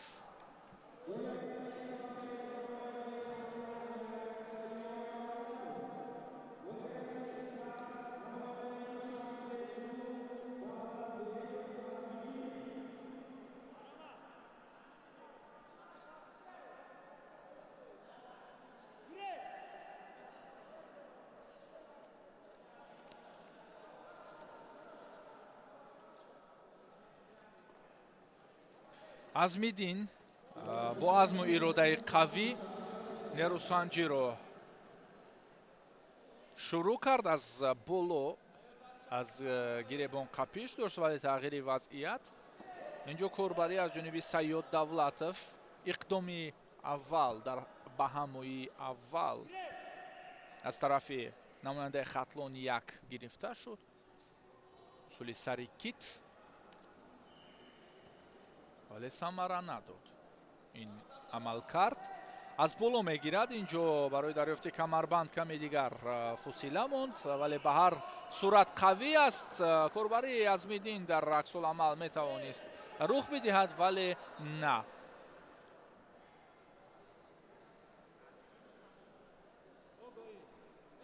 огоҳӣ барои Сайёд Давлатов.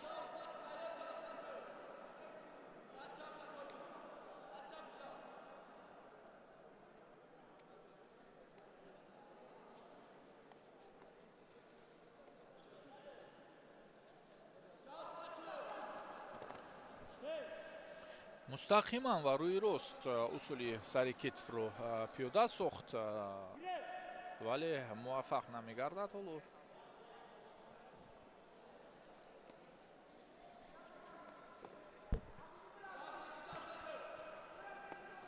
гирифтан аз боло. бори дигар Азмиддин ҳамин усулро, ки ҳамин мавқеиятро ба даст гирифт. ин дафъа ҳам нишон хато рафт. камарбандро меҷӯяд. кор ҳамин ҳолатро дар таркиб дошт, яъне аз гиребон мегирифт, оҳиста оҳиста ба камарбанд худро наздик мекард. огоҳӣ, яъне муҷозоти дигар барои Сайёд Давлат финалакай танбеҳ аст. ин бино ба камфаъолӣ буд. баъд аз муҷозот албатта якам ҳушёртар шуд ва азми усулро худ гирифт. хусравшо шоев баданро ишора кард, вале боз аз ҳамкасбони худ машварат мегирад. кори видеодоварон. ҳоло нуқтаи ниҳоии он имтиёз хоҳад буд. имтиёз барои Сайёд.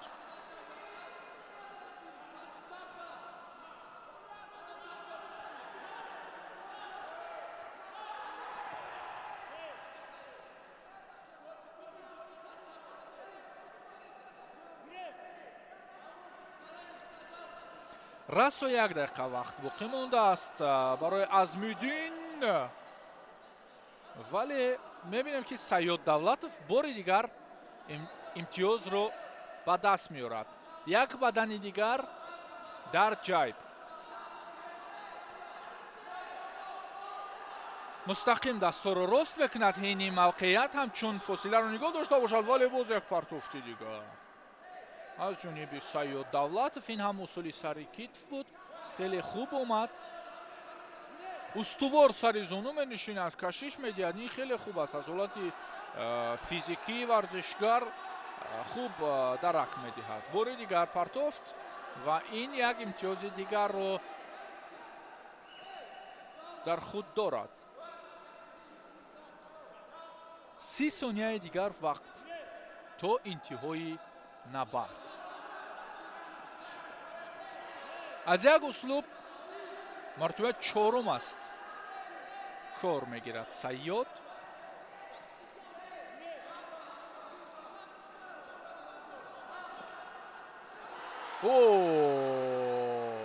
аксуламали хеле шоиста. Азмидин Давлатбеков акнун ама туҳфаи пинҳониро берун баровард. ҳоло Саёд Давлатов ҳам мехоҳад ки ин ҳолат бозбинӣ бигардад.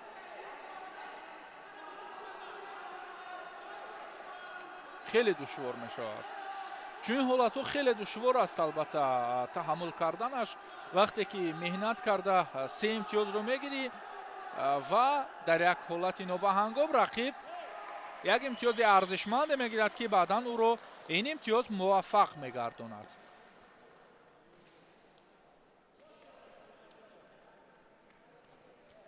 Азмидин Давлатбеков ғолиби чемпионати Тоҷикистон миёни Наврасон.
баҳодур ҳалимов ҷуфти навбатӣ финалистони навбатиро рӯи гилем мехонад. вазни то 86 кило. Анасҷон Исуфалиев, Муҳаммадёсин Сулаймонов рақиби ӯ дар ин дидор.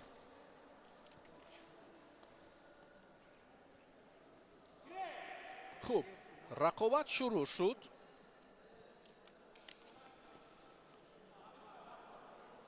дарҳол аз камарбанд гирифт. ин чӣ зебоӣ буд дар финали мусобиқа. ин чӣ партофти муҷалло ва диданиро мо мушоҳида кардем. дар як мижазанӣ дар 10 сония тақдири рақобат ҳаллу фасл гардид.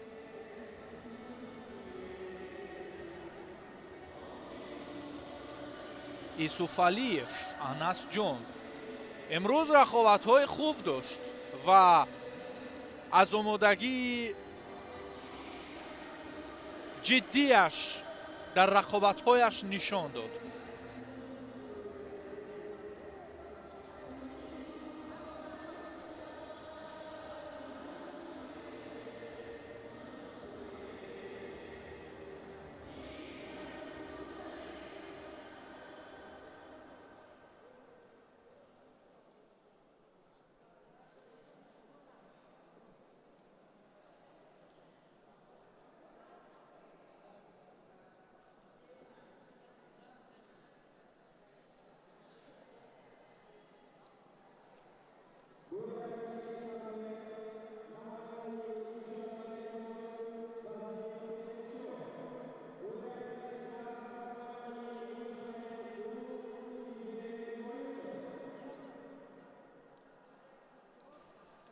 бинандаҳои гиромӣ андак рақобатҳоам ба сарҳади интиҳо мерасанд ва биёед мебинем вазни ҷамъи 86 килоро ки ду таҳмтан рӯи гилем ҳастанд.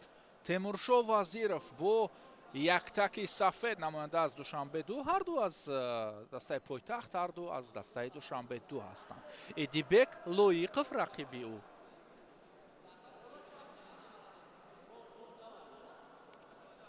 аз боло гирифт, барои камарбанд каме дигар фосила буд ки онро ҳам пиёда кард. Қапиш намуд аз камарбанд, вале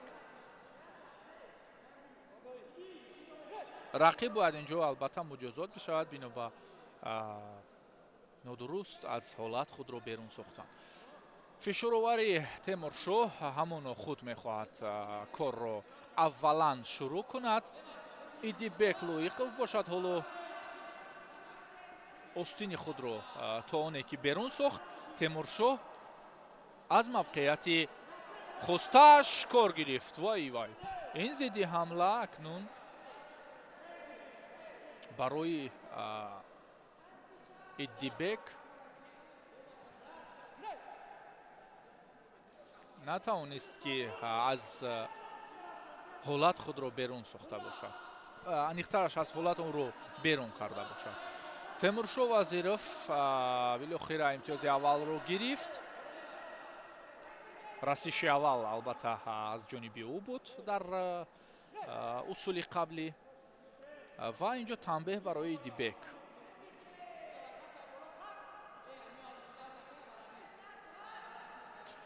шояд ин рақобат ҳам то вақт анҷом ёфтан нарасад, яъне бармаҳал барвақттар интиҳо биёбад.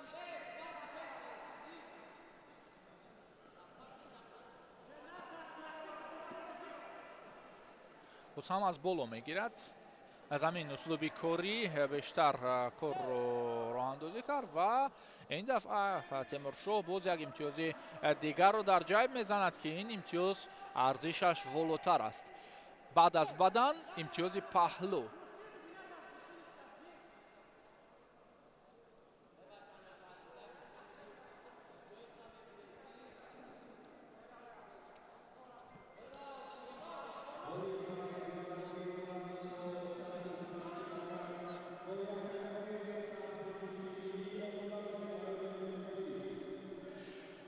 Темуршоҳ хеле оромона албатта рӯи гилем омад ва ин оромӣ албатта дар таркиб бовариро дошт ва ин боварӣ ҳоло ӯро ду маротиба аст ки дар усулҳо муваффақ месозад. ду имтиёзро дар ҷайб дорад. партофти дигар нуқтагузор мешавад. ин ҳалол душона ба замин зад ва ғолиби вазни яъне ҷамъи 86 килоро муайян месозад. бисёр муҷалло ҳамаи имтиёзҳое ки дар гӯштингирӣ ҳастанд дар ин рақобат Темуршоҳ Вазиров ба даст овард ва бо азму иродаи қавӣ муваффақ шуд дар ин сабқатгоҳ.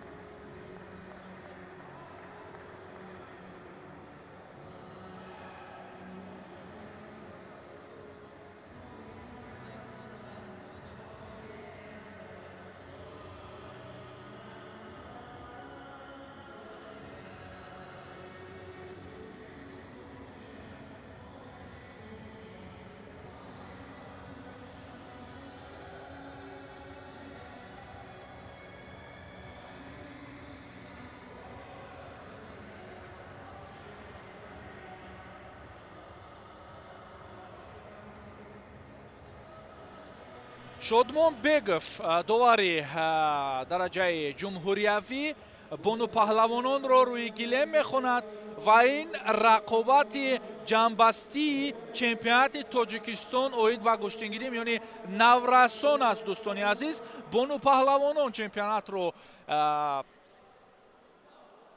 интиҳо мебахшанд ва рӯи гилем аст паҳлавон аз дастаи хатлон ду Нозанин Шодӣ ва рақиби ӯ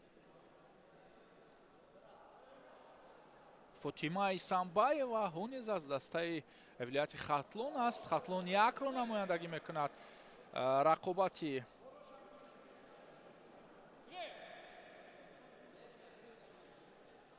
мазкур албатта финал аст ва барои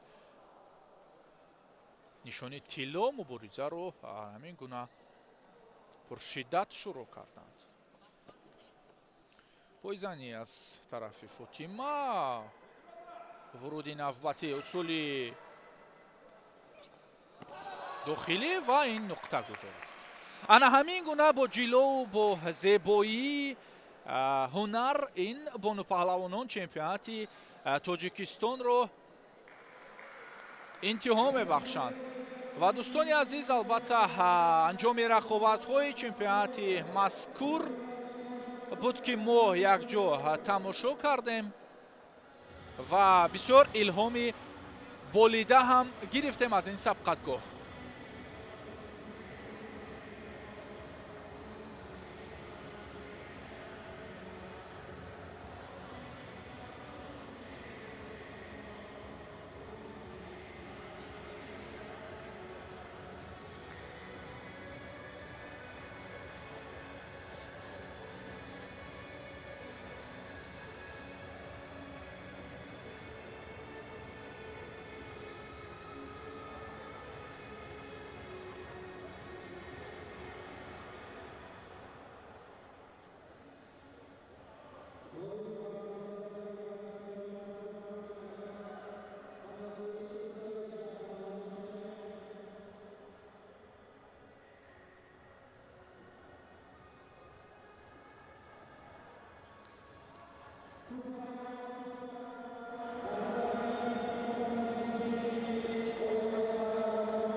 ҳамдиёрони азиз, маросими ҷоиза супории вазни то 65 кило оғоз мешавад. муҳаммадрӯзӣ шеров, барандаи нишони биринҷӣ паҳлавон аз дастаи вилояти суғд ва расул назарализода аз дастаи хатлон як нишони биринҷии дигарро моли ҳалоли хеш кард. аҳмад мисоқов барандаи медали нуқра ва ғолиби мусобиқа дар ин вазн Мустафо Раҷабов. Наврӯз Каримзод ҷоизаҳоро тақдим кард. яке аз паҳлавонони маъруфи кишвар. ва биёед такроран бубинем ки чӣ гуна ба даст омад ғолибият барои Мустафо Раҷабов. зиннати гӯштинро мо имрӯз албатта дидем ва тантанаи иди гӯштингирӣ дар ин толор хеле мутантану хуб буд ва тараннум мекард.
хуб, иброҳим бобохонов ва али муҳаммад гатоев ҳарду барандагони нишонҳои биринҷӣ гаштанд. аз дастаи вилояти хатлон ҷои дуюмро гирифт ибодулло алимов. ин паҳлавонам намояндаи дастаи хатлон аст. ғолиби мусобиқа дар вазни то 71 кило умар алиев.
мутаваҷҷеҳ мешавем ба маросими ҷоизасупорӣ вазни то 78 кило. барандагони нишонҳои биринҷӣ мустафо чуянов ва яъқуб қурбонов ҳарду аз дастаи душанбе 1.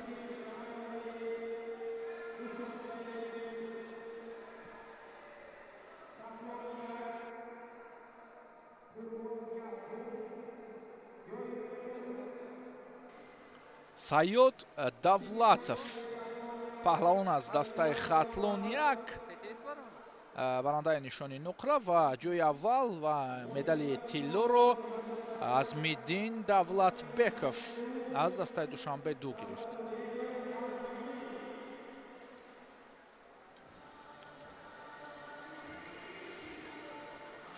дар финал хеле хуб ҳунарнамоӣ кард азмиддин ва албатта дар ҳоле ки рақиб муваффақ буд дар як ҳолати муносиб тавонист ки ғолибият ва медали тиллоро кашида гирад, ба қавле аз рақиб ва моли ҳалоли хеш бисозад. хеле рақобати гуногун паҳлӯро мо тамошо кардем дар ин вазн ва нерӯсанҷӣ ҷолиб ҳам буд. воқеан ҳамин аст, ғолиб ҳамон нафаре эътироф мегардад ки то охир мубориза мебарад ва музаффарияти худро то ба охир, то лаҳзаҳои интиҳо боварӣ мекунад ва ба ин боварӣ мерасад ва мақсаду мароми ӯ бароварда мегардад.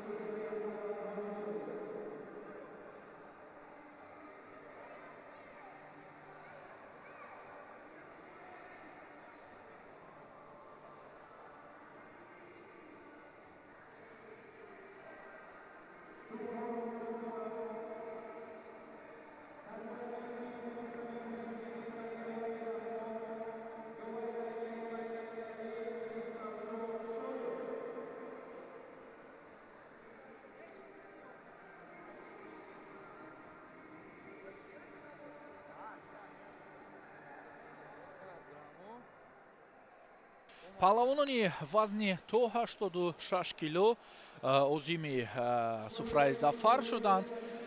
ҷои сеюмро гирифт Айюб Юсупов ва Рамазону Динаев. Ҳарду аз дастаи душанбе ду туфаоро месупурад Хусравшо Шоев, дуввари дараҷаи байналмилалӣ. хуб, мақомдорони ин вазн гуфтем Рамазону Динаев ва Айюб Юсупов, ҳамзамон Муҳаммад Ёсин Сулаймонов ва Анасҷон Исуфалиев. Сулаймонов дар финал моҷои ба бохт шудааст Анасҷон Исуфалиев ва Исуфалиев барандаи нишони тилло аст дар ин сабқатгоҳ.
ҷои дуввум насиби намояндаи шаҳри Душанбе ҷоизасупорӣ дар вазни ҷамъи 86 кило ҳам барпо мешавад. Мақомдори ҷои дуюм ва сазовори нишони нуқра Идибек Лоиқов ҳоло медали худро сазовор мешавад. Темуршоҳ Вазиров дар ин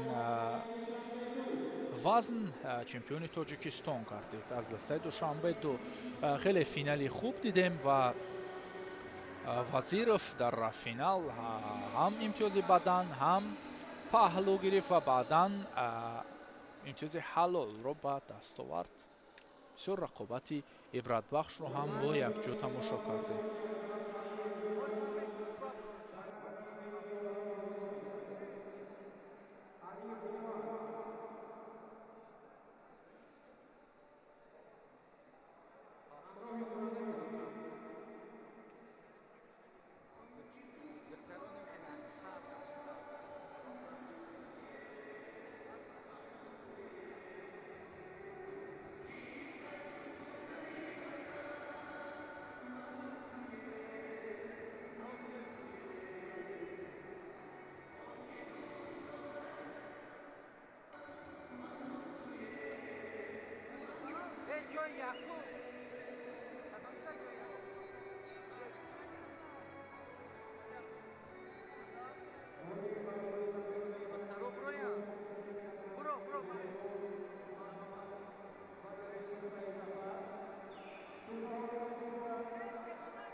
довари дараҷаи байналмилалӣ сардовари мусобиқаи мазкур дилшодзода алибек медалҳоро ба гурдофаридон месупорад. вазни то 63 кило бонупаҳлавонон моҳру ғайратова ва миҷгона сафарова барандагони нишонҳои биринҷӣ гаштанд. мақоми дуюм ва нишони нуқраро сазовор гардид нозанин шодиева аз дастаи хатлонду ва ғолиби вазн паҳлавонбону аз дастаи хатлон як фотима исамбаева.